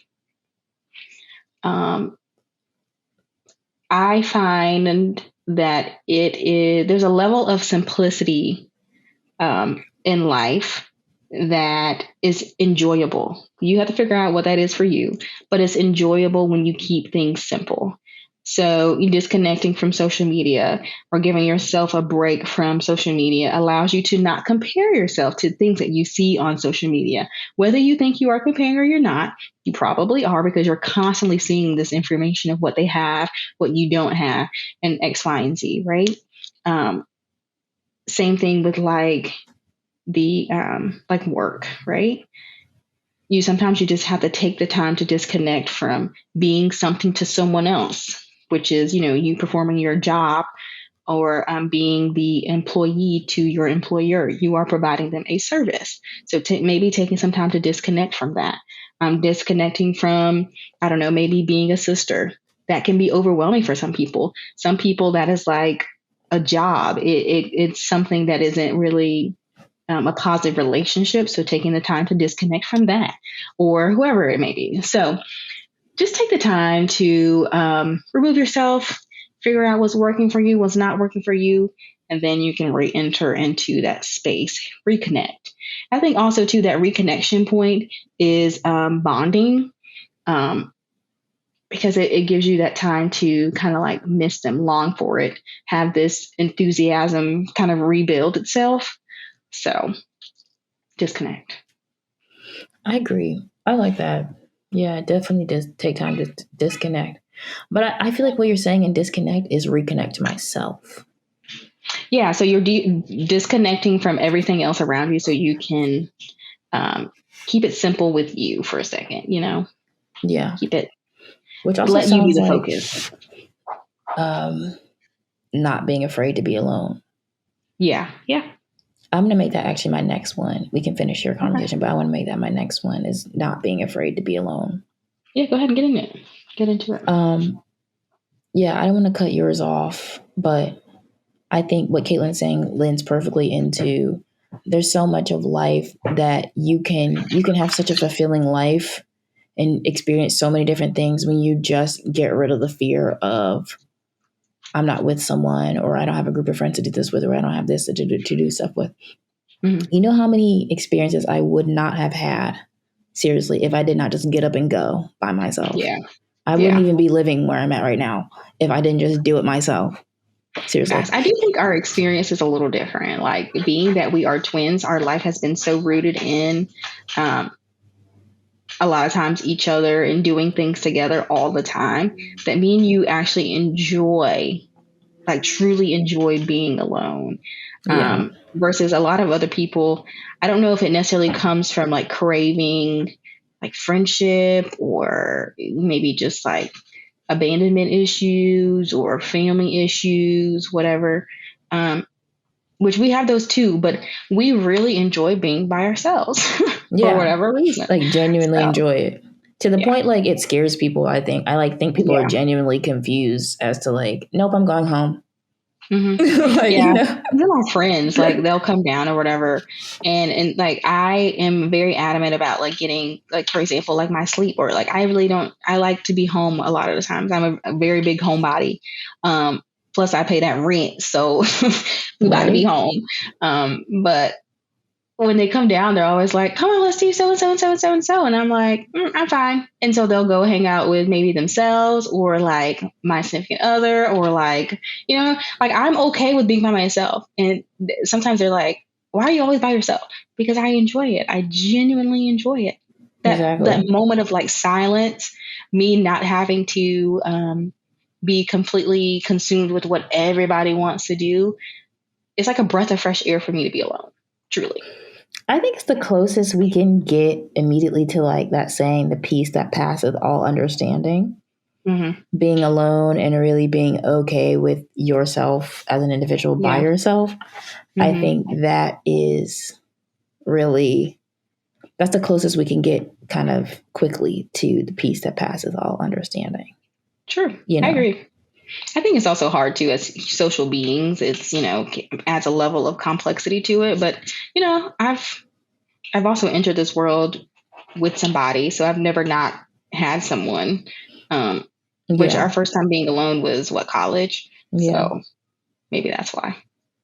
Yeah, I don't know if you do this too. I keep like waiting for the day when I'm just gonna like, well, I don't keep waiting, but I keep thinking there's might be a day when I'm like, you know, living alone and being in my own space is just gonna really bother. Like I'm waiting to feel lonely. I can honest to goodness say, all the times I've been alone in my life, I have never felt true loneliness, sadness. I'm always happy to get somewhere by myself. Yeah.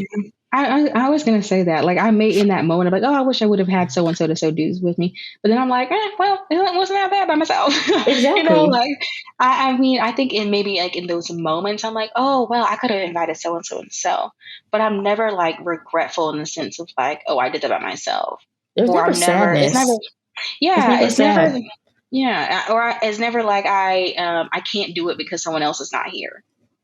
Yeah. Like, would I appreciate your presence? Possibly, sure. But it's not about to stop you, girl. Yeah. I don't get, so that's why when I hear people really describe loneliness or like, oh, I just don't have someone. And I'm like, I really honestly cannot relate to loneliness. I don't think I've ever been truly and utterly like lonely, like sad and depressed because I just do not have somebody else there. I always choose being alone over any kind of toxicness. You know what I mean? So do you mean like in like a support system, or do you mean just like, but I guess we've never really been alone in a support system. Yeah, I mean, maybe that's it too, is like, I feel like I've done things that I don't know if like my family members fully understand what I'm doing, but I don't feel like you have ever been like, don't do it. Yeah. You know? Yeah, no. I mean, who am I to stop you? Yeah. I don't know. I don't and know I how feel life's like, going for me, so. Yeah, like I feel like people, and I feel like our family has at least agreed to support you where we know how. And like, I support you just going and trying and figuring it out at the very least. So maybe that's a privilege we have. And so that's why I've never experienced true, I feel like, loneliness. Mm-hmm. I have been alone. but I don't think I have ever experienced, the like sadness attached to being lonely and like feeling like there's nothing and no one supporting me. And I believe that is a real experience. I don't think I have experienced it. For sure. I would. I'm like, there's like one thing that I can think of, where I felt more of like, I can't say alone, so I can't say I've experienced loneliness, but definitely like possibly not heard, like the loneliness and not being heard or understood. But like I knew if like it really came to anything, it was all good. Yeah. So I've never, like, as far as a support system, as far as feeling lonely, no, I've never, I also like battle with the idea of like people like wanting friendships and stuff like that. Yeah, that's so Like, confusing to me. Me too. Like if it doesn't come natural, it's just not meant to be. Yeah. I'm not going to like force myself to interact with anyone or anything. Like seek companionship or relationships. No. Yeah, I'm not even the person that would like put myself in positions necessarily. Like I'm not going to go to a bar. I'm not going to go like, you know what I mean? Yeah. I know I've definitely had people, especially when people like approach you as far as relationships are concerned. I've had people really be like, so I guess because they're desperate. I don't know. But people will genuinely be confused as to why I'm like, I would rather be alone than be with you or be like in connection with. I'm not just going to accept, you know what I mean? Just to have someone. That's not how. This is not to be like rude or anything, but this is like genuinely just. I've just never wanted. All my friendships have just literally come naturally. It's never been forced. Yeah, and I would never force it. I would never. If I have to force it, it's not meant to be. I guess I could feel. I'm trying to imagine when in my life I would feel lonely. I guess if your mom passed away. Yeah, I think that would be the one time that would be an experience. That would be loneliness, maybe. But yeah, then I also feel like because we had such a strong connection while you were here, I do feel like I don't feel like I would feel loneliness in the sense that I can't keep going. You know what I mean? Yeah. Because I feel like spirit-wise, you would be encouraging me to continue. Yeah, exactly. I think also too, I think it would be the only reason why I won't say that I won't be lonely is because that's a territory that I've never experienced. I've never like experienced a true loss like that to be like, oh, this is how I would feel. And so that's why I don't know if that would be where it would feel like loneliness to me. But I'm also very like spiritual in the sense that though your physical body may not be here, I do truly believe that your soul and your spirit truly goes on to something bigger and better, hopefully. And so it's like, you'll still be around. Yeah. I would still communicate like I would. You just don't have that physical part of it. Body. The physical body or that physical, like you picking up the phone and calling every day. You don't have that. But like I would not to sound delusional, but I would, not continue as business as usual. Obviously, you got to make modifications because that person's no longer there. But figure out a new dynamic. Yep. Yeah, I don't know. That's the only thing I could imagine feeling like loneliness to me.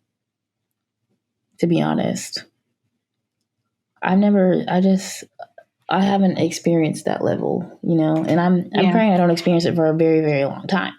Seriously. But, seriously.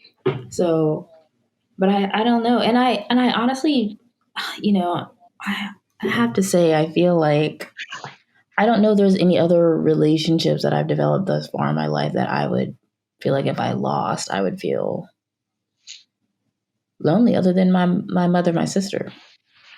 Yeah. I don't know if I would feel lonely. I would definitely be sad by the loss of whoever. But I don't know about lonely. I don't know about lonely. Yeah. Yeah. Okay.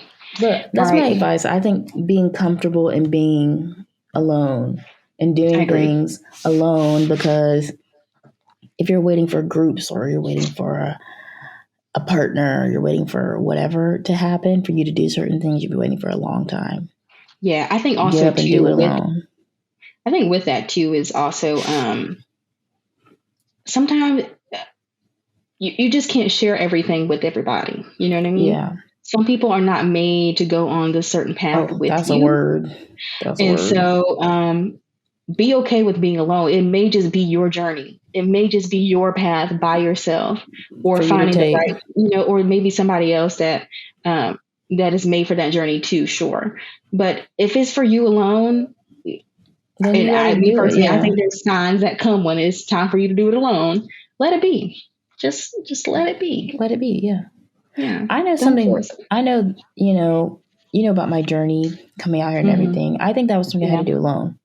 Oh, for sure. I really do. I think it was because it was, when you do it alone too, it's strictly and solely for your benefit. There's no strings attached to it. There's no nothing, but just your desires, what you want. And that, honestly, even though I guess that's frightening to people, is doing something like that alone. It's like the cost. I mean, the benefit outweighs the cost to me, because nobody can take that away either. There's nothing. Exactly. Nobody has any string attached to it. You know. Yeah. And I think ultimately too, like that was just your path to take alone. Yeah. In the sense of, me and mom, for example, are a little bit more. We like to be secure in the decisions that we make, right? Whether that's financial or making sure that it's solidified in a sense of like, yep, this is what I need to be. Versus you're not quite as you're not like that, in the sense of you are willing to be more on edge, more on the risky side, and you're like, you know what, this is a day, let me go, right? And so if me and mine were there to help you, then I don't think it would have ever happened. It would have been a different, it would have. I think honestly, I'm gonna be honest. I think it would have increased the level of anxiety, and it's like it's not that like your intentions are pure, but it's again, it's like it's not your journey to take. Exactly. You know, and that was something I had to get aware of. Is like, where is my fear in this, and where is somebody else's fear? Yeah. You know. Because honestly, I really sat down with myself and I was like, if it came down to it, I would hop on a plane and go to the moon. I'm really not fearful of opportunity. Opportunity has never been something I'm fearful of. Now, there's small things along the way that, like, okay, little things you have to figure out.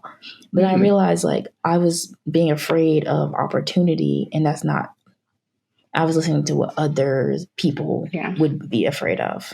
You know, and it's not that they're wrong in their fear. It's just, it's not. Of course, they'd be afraid of something that's not for them. Just like I would be afraid to go step into a surgical facility. Why? It's not for me. I'm not supposed to be holding a scalpel. I don't need to be doing no type of brain surgery. Seriously. You know? So, yeah. Agreed.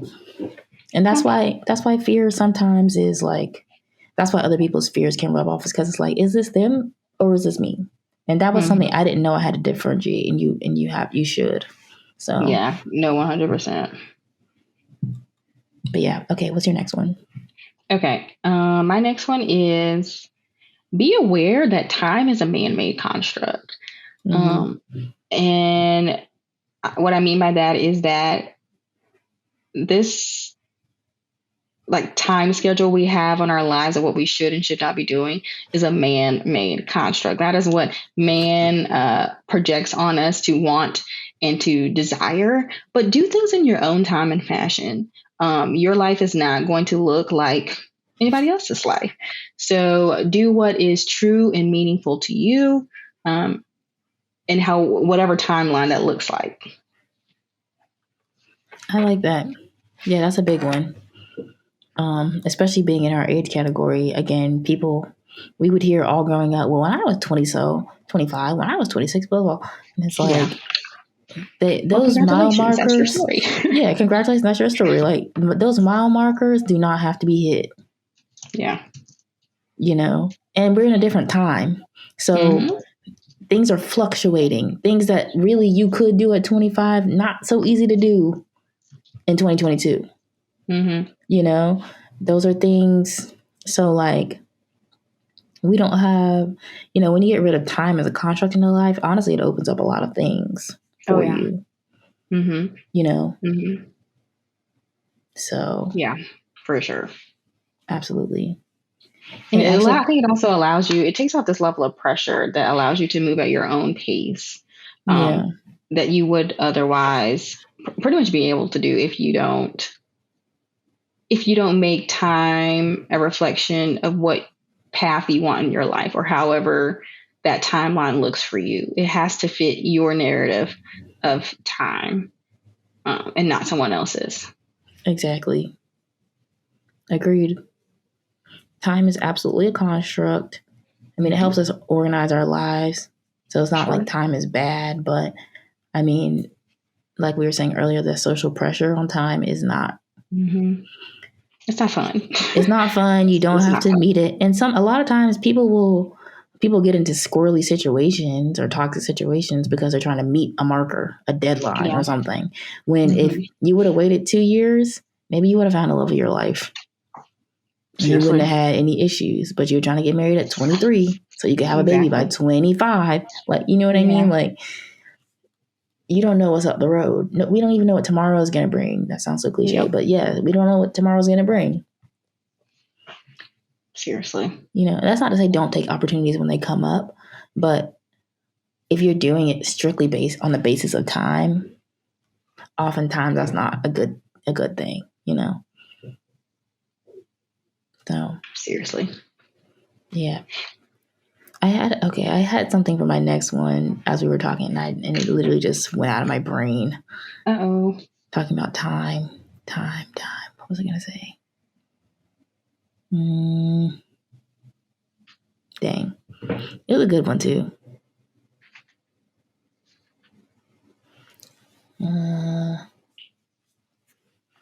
Think.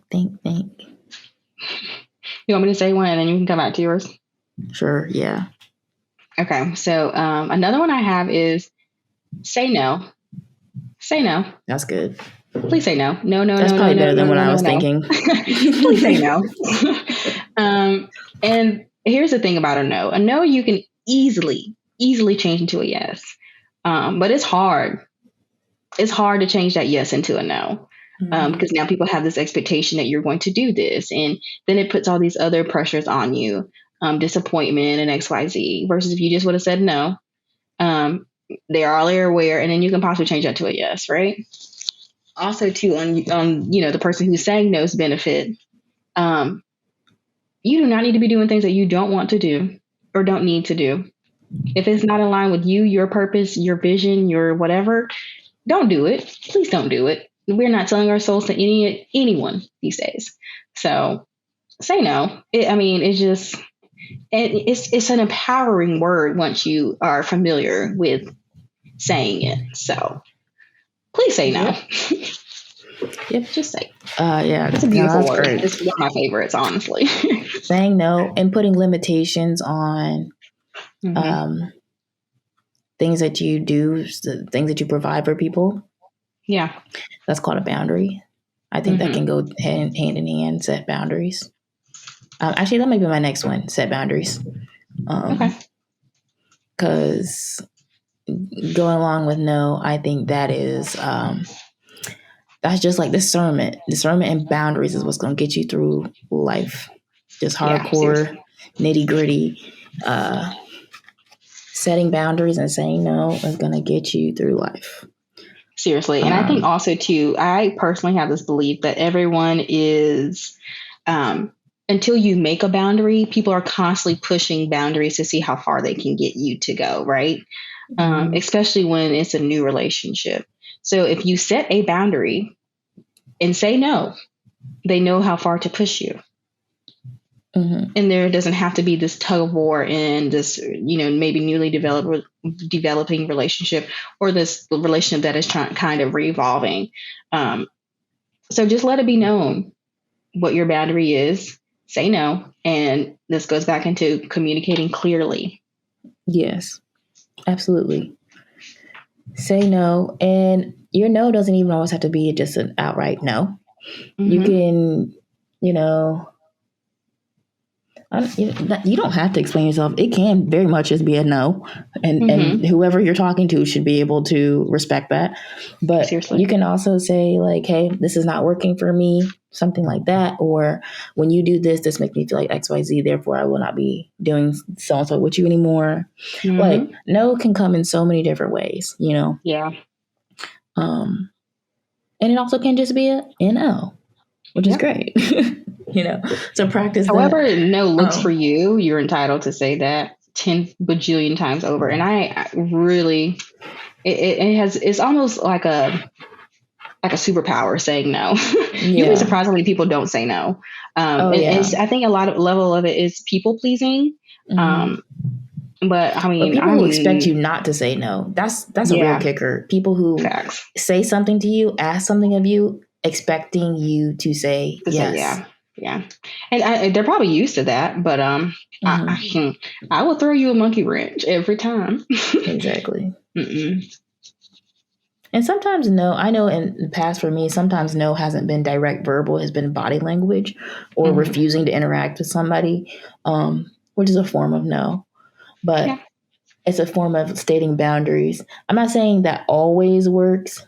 I think in some of the situations I was in, it was like, that was almost the safest way to do it, to protect myself, was just to disengage.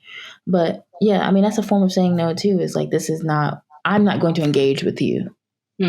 Set a boundary, you know. I think we kind of formed both of ours in the same one, but setting that clear boundary, like, this is how far I go with you.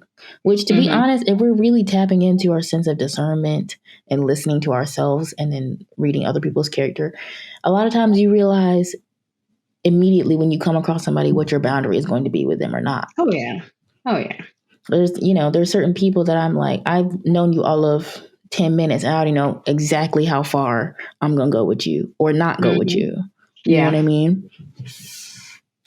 And a big issue I've also run across is people who think that if with time you'll just relax your boundaries or something. And I'm always more than happy to explain that the boundary I met you on day one is the exact same boundary you're getting today. Yeah. You might have spent 2 years thinking you relaxed some sort of boundary. You didn't. You're wrong. Exactly.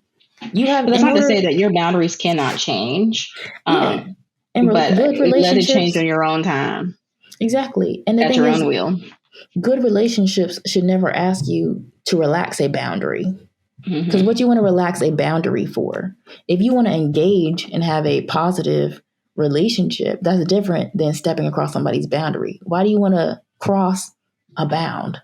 Why can't we just engage positively in a way that doesn't violate a boundary?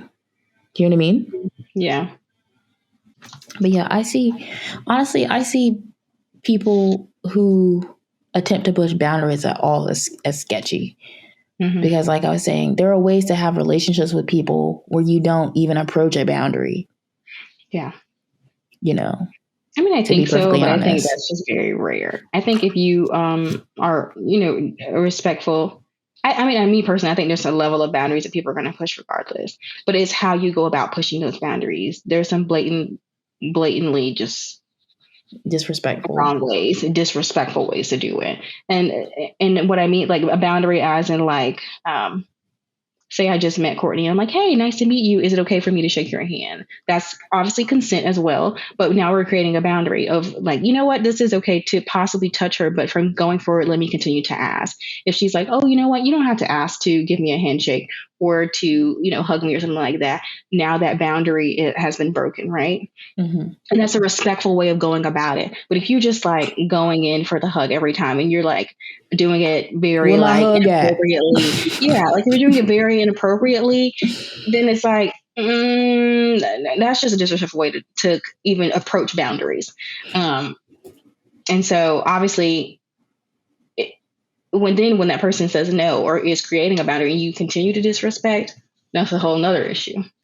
So. Well, see, I always interpret it as if you ask and the person's like, oh yeah, sure, then I don't see that. Then the person never had really a boundary for that in the first place.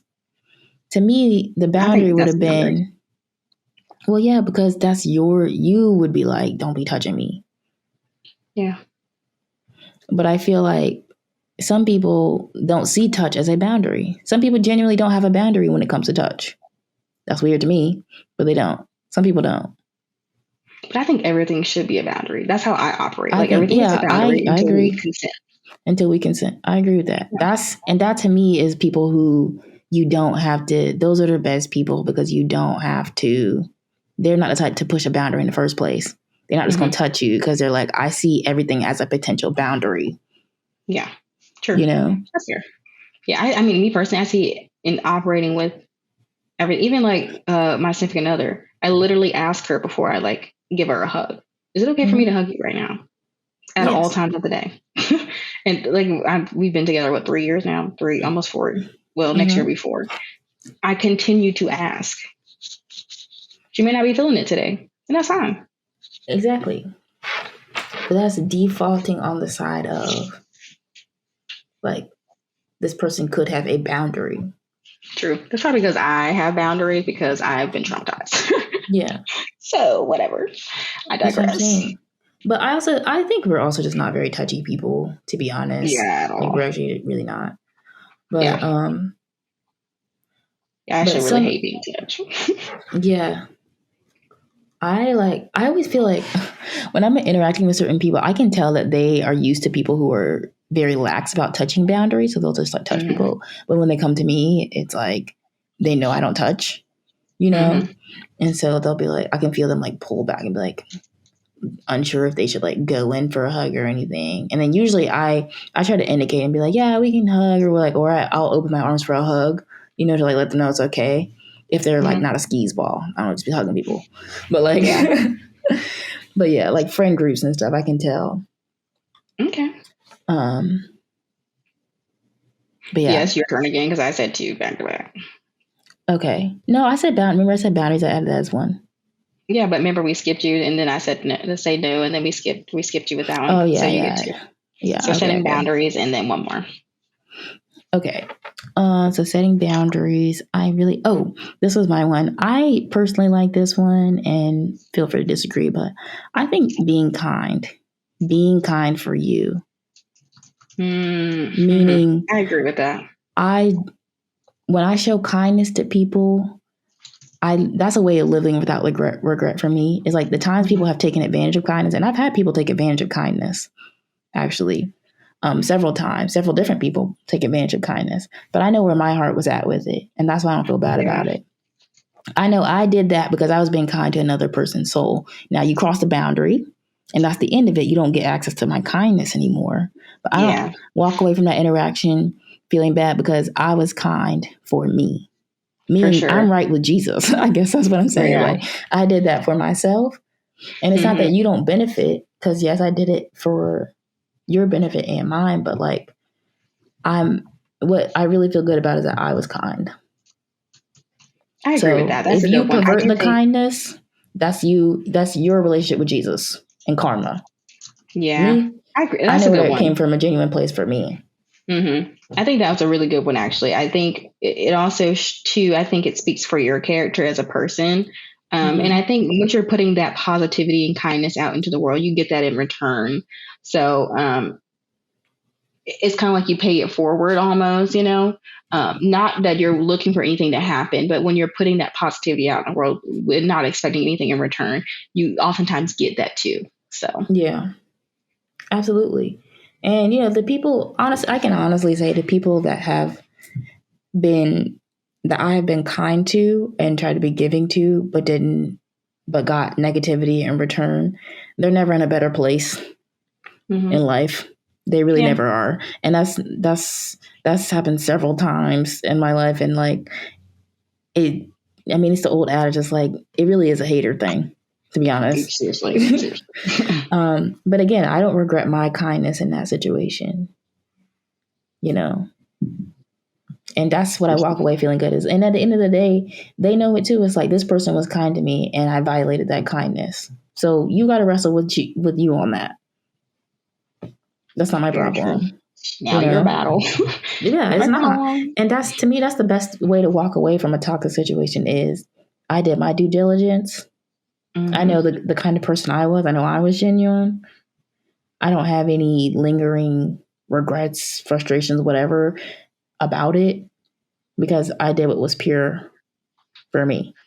Yeah. And when you've crossed that, it's done. There's nothing, there's no other exchange, you know? Mm-hmm. Yeah. Okay. That's a good one. All right. So my next one is determine what are deposits into your life and what are withdrawals from your That's life. good. Yeah, that's good. Everybody is not a deposit. Mm-hmm. There's a lot of people that are withdrawals. And if we are not depositing into my life, then we need to either reevaluate and create boundaries around that so we can, hopefully develop into a deposit. But if you're a withdrawal, we just can't have you around. So, Yep. That's like who's feeding me, who's not. yeah. Yep.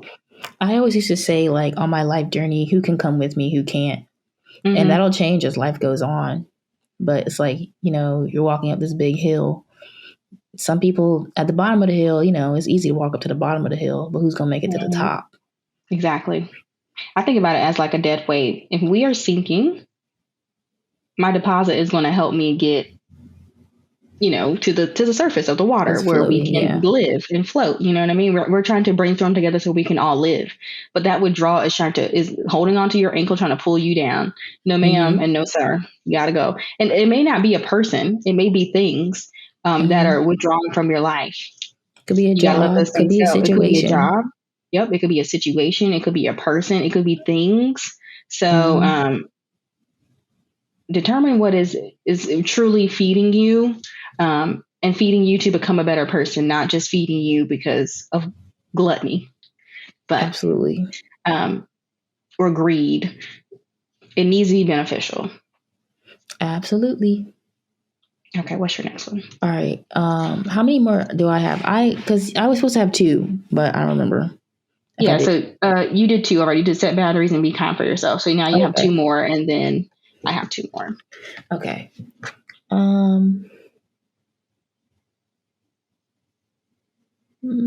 I think experience new cultures.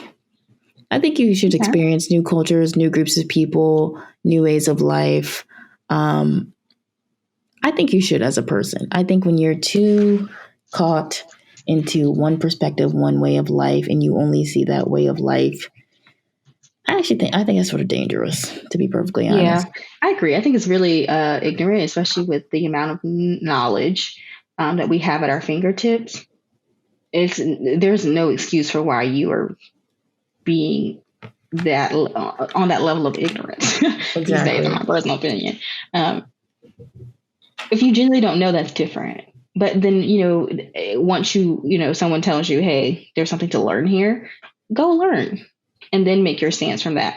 But I think you should be rooted in why you feel the way you feel and educated in that. I agree. I mean, we see it all the time with like people who are just so unwilling to alter their perspective and change. It's sort of like the Trump supporters of the world.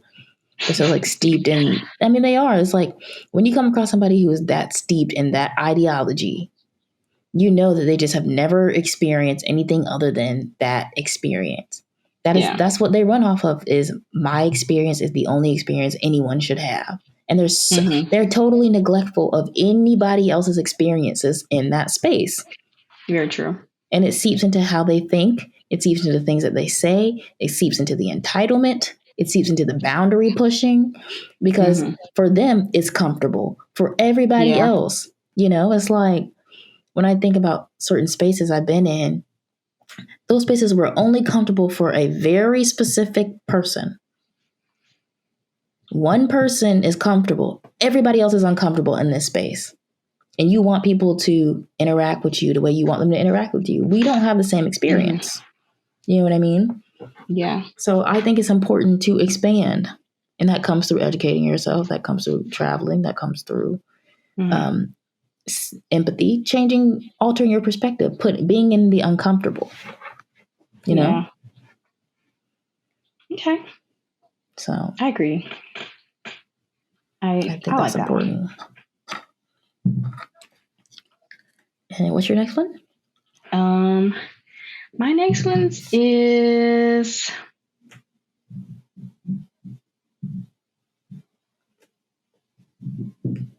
I think asking for help. Yeah. It's okay to ask for help. And I got this one from actually from a TikTok. This girl was saying that her mom was so successful. It was African American. I think she was British, but she was African American. This is her daughter making the TikTok, but she said her mom has gotten so far in her life because she has always asked for help. She was never afraid to ask for help. If you do not know, no matter how dumb the question is, just ask for help. There's nothing like moving in a space without clarity and making a mistake than just asking for help in the first place. You save yourself a whole lot of trouble. So ask for help. Obviously, have discretion on who you're asking for help, but and ask questions. Ask questions, yeah. I noticed that's something. I've noticed that something in like the male spaces I've worked in is like they don't want to. They have a real issue with asking for help and asking somebody who they perceive, especially as inferior, like women, for help. They have a really difficult time doing that, and I'm like, you refuse to learn. You refuse to evolve because you just don't. You want to seem like you got it all together. We know you can't do it. We know you don't know how to do it. That's fine. Mm-hmm. You're not. I guess they think there's some like big emasculation that's going to happen or something. We know if you don't know how to do it, ask for help.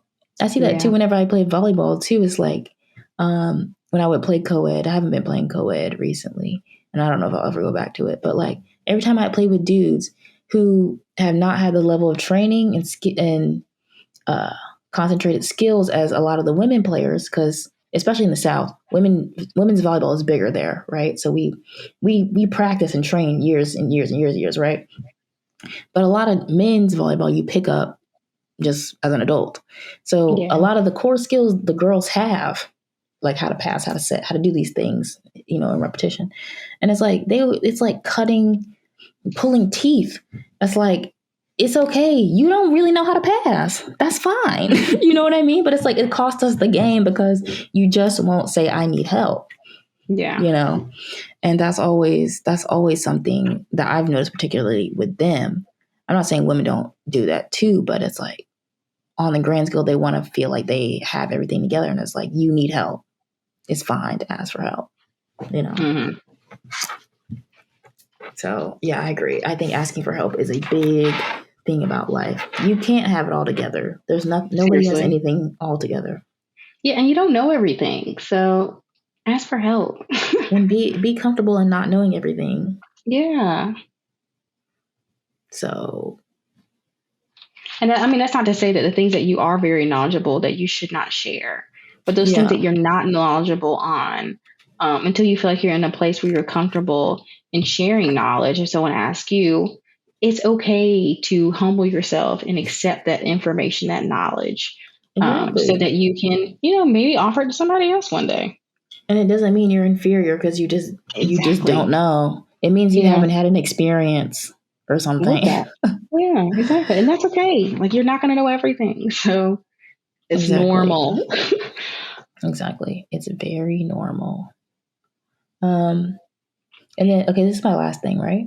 Yep, this is your last one. Ooh, how to sum it up? Well, I feel like I said so many other good things. So I'll just end on this one. I think it's important to be self-aware and be aware of how you are coming off to other people.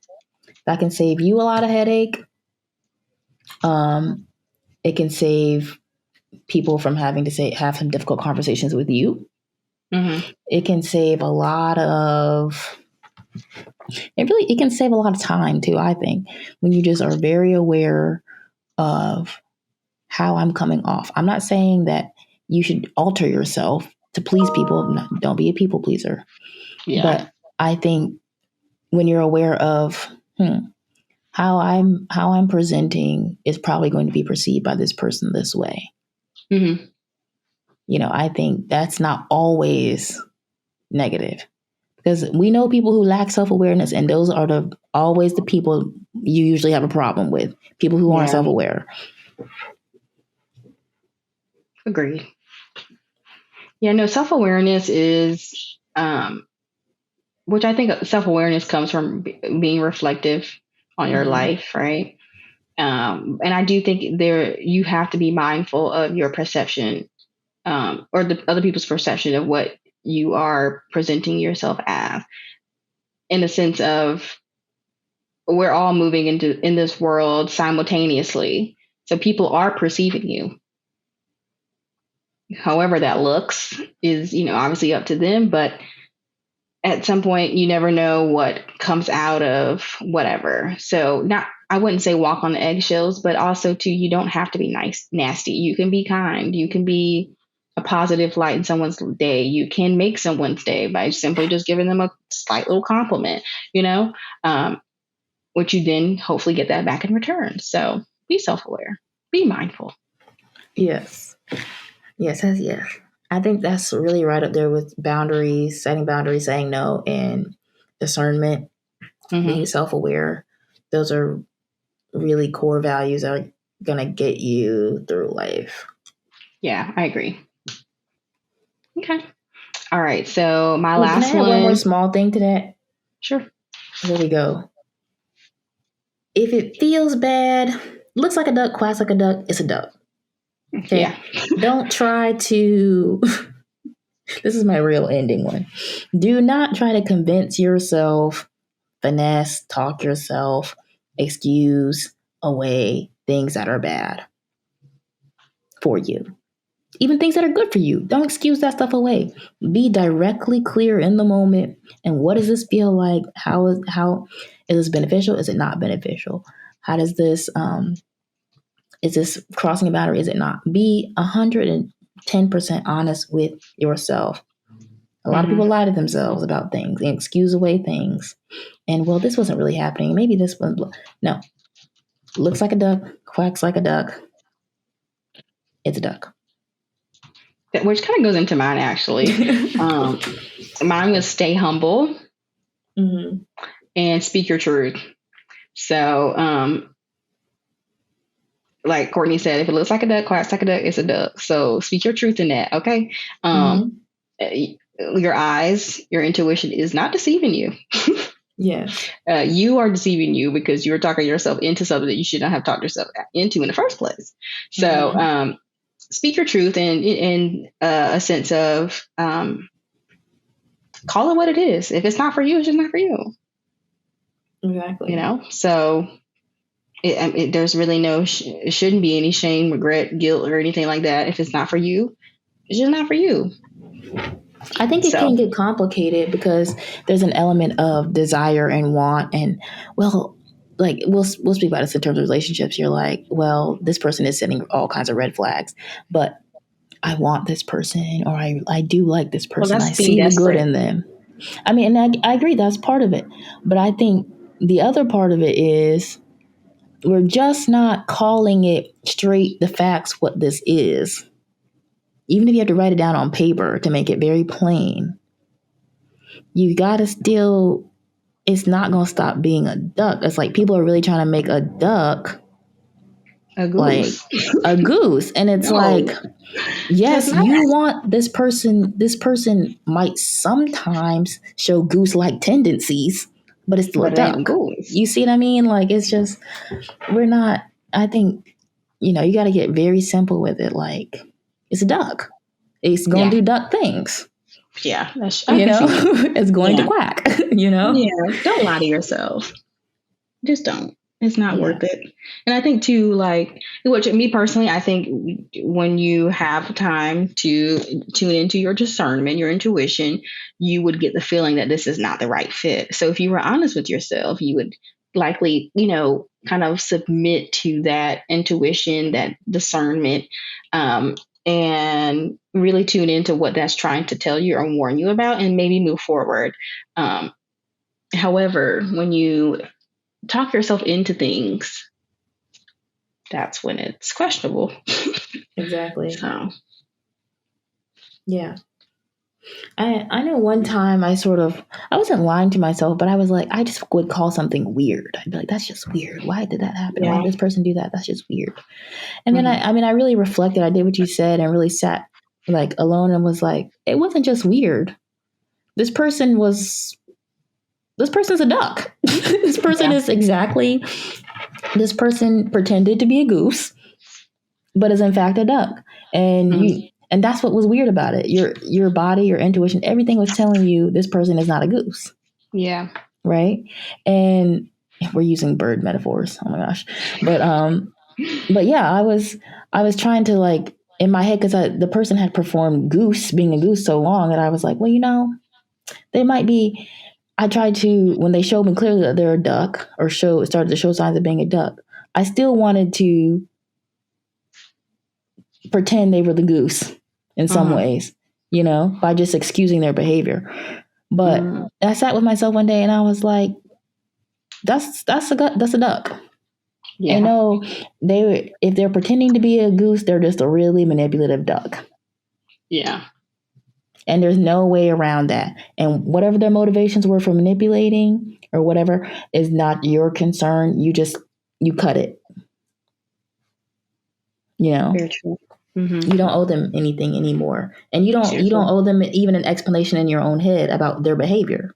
Mm-hmm. Seriously. So, yeah. Is that, you said your final? Yeah, my final one was stay humble. Yeah. Stay humble. And just speak your truth. So whatever your truth looks like, that does not mean like you have to be disrespectful. Which I know I'm probably not the one to speak on that, because I don't consider myself disrespectful, but I'm very like sarcastic. So, but like speak your truth, however that looks, while being respectful, and stay humble, stay true to yourself, really and truly figure out what are the things that you want, what are the things that make you happy, while maintaining a level of sincerity, a level of kindness, a level of positivity that others in this world don't necessarily possess. So exactly. So yeah. Well, the final thing you want to do, you want to open the present.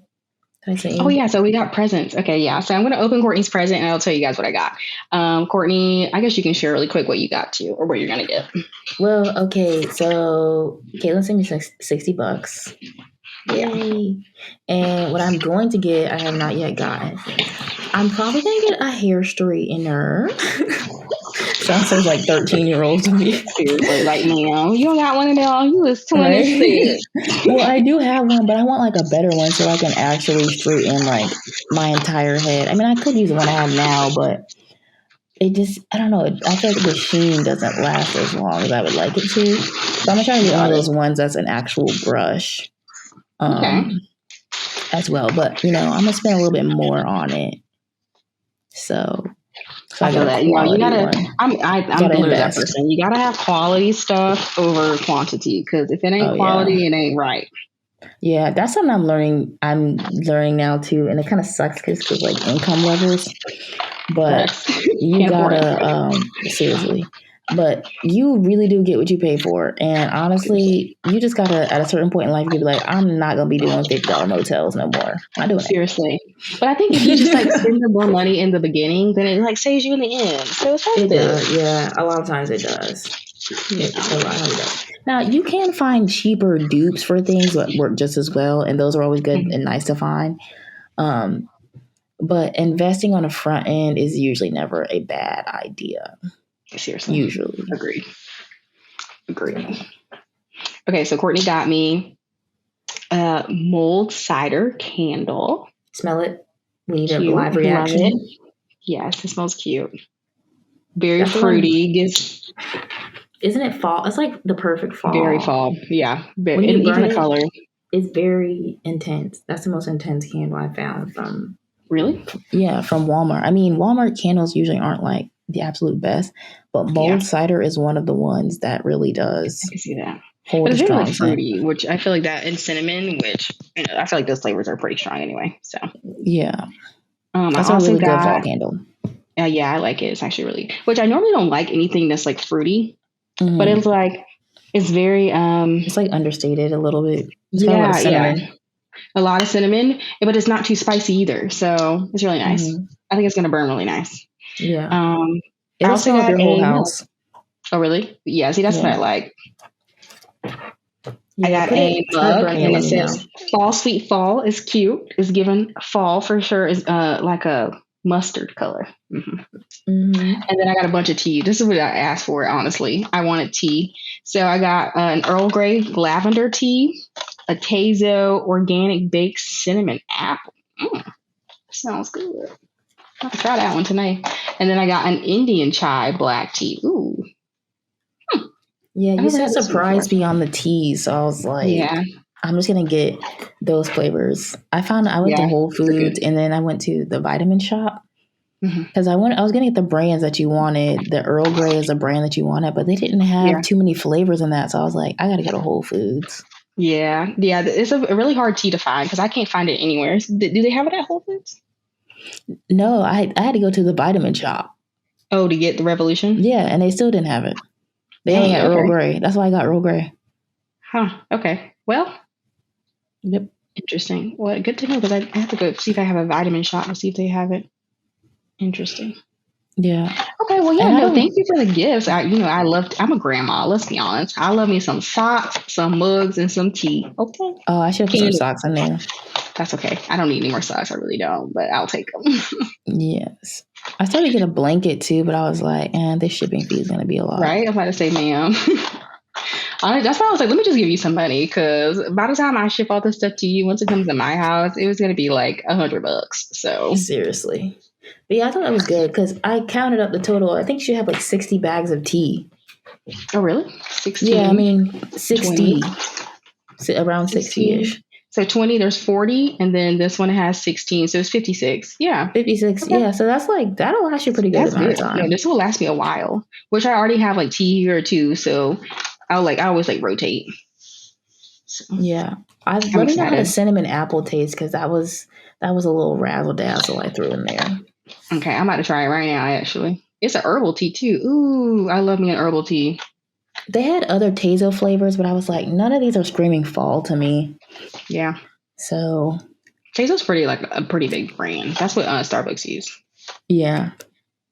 And I got them in little bags so you can put them in individual, in Oh, your cup. nice. I actually have a teapot, so either one loose leaf or bagged. You can open the bags if you want, right? Yeah, but I usually leave them in the bag if they're in the bag already. They have little bags you can buy too, but Gotcha. well, yeah. Thank you for my gifts. I'm about to dumb out with this tea. Right. Well, I wish I guys, thank would've- you for. I'm sorry. I was gonna say I found a mug the other day Mm-hmm. that actually had your initial on it instead of the fall mug, but Oh well. I found it later after I'd already sent it. I was like, well, Oh, it's okay. This little cup is so cute and perfect. It's a little too, so it's probably what I need to drink versus Yeah. what I be drinking. you can have your cozy couch night that you do every night, I'm sure, and watch all day. movies. Have some tea, light your candle, Exactly. Take snuggle me a up with little Lloyd. bath. Oh yeah, so you can have an attitude. Great idea. Or one of the bunnies, although they don't like to Oh snuggle God, with. Jesus, yeah, no, that's more of a task than what it's worth. Yeah. That would not be relaxing. Let's just say that. Let me know how the mulled cider smells, because I will. Did you not get one?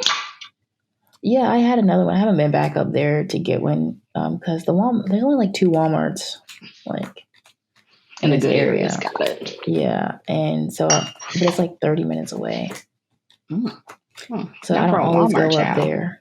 Yeah, I don't always go up there, although I like their candles. I like the Target ones too, but Walmart's cheaper, so Yeah, Target. They usually don't have a good throw. yeah, or like the ones that are good are just too expensive. Like Yeah. I don't know. People go crazy on the fall scents and try to make everything pumpkin or like not just pumpkin, but they make everything like a very sweet smell. And I like the more Yeah. musky, Yeah. like rugged smells. Agreed. So yeah, they were doing too much at Target this year, so that's why I went to Walmart. I didn't even smell the ones at Target this year. I went straight to the Christmas ones. I like the Christmas one because they're more fresh and clean. Yeah. Well, Yeah. guys, we appreciate you guys listening in on our birthday special. We hope that you guys can use some of those 26 things, reflect in your life, and or apply them to your life. So, yeah. Yeah. Thanks for listening. We hope you guys are having a great fall season. We look forward to more content for the month of November, as well as our holiday content coming up in December. And yeah, happy birthday, Caitlin. Happy birthday, Courtney. We look forward to 26. We made it. All I want for my birthday is a big booty Osh. Exactly. Mm-hmm. Osh be thinking about it, okay? Yes. That boy, he got a big old caboose. All right, guys. We'll see you guys in the next one. Bye. Bye. Happy birthday to me. Just in case nobody sings for me, I'ma sing for myself, cause I sing for me.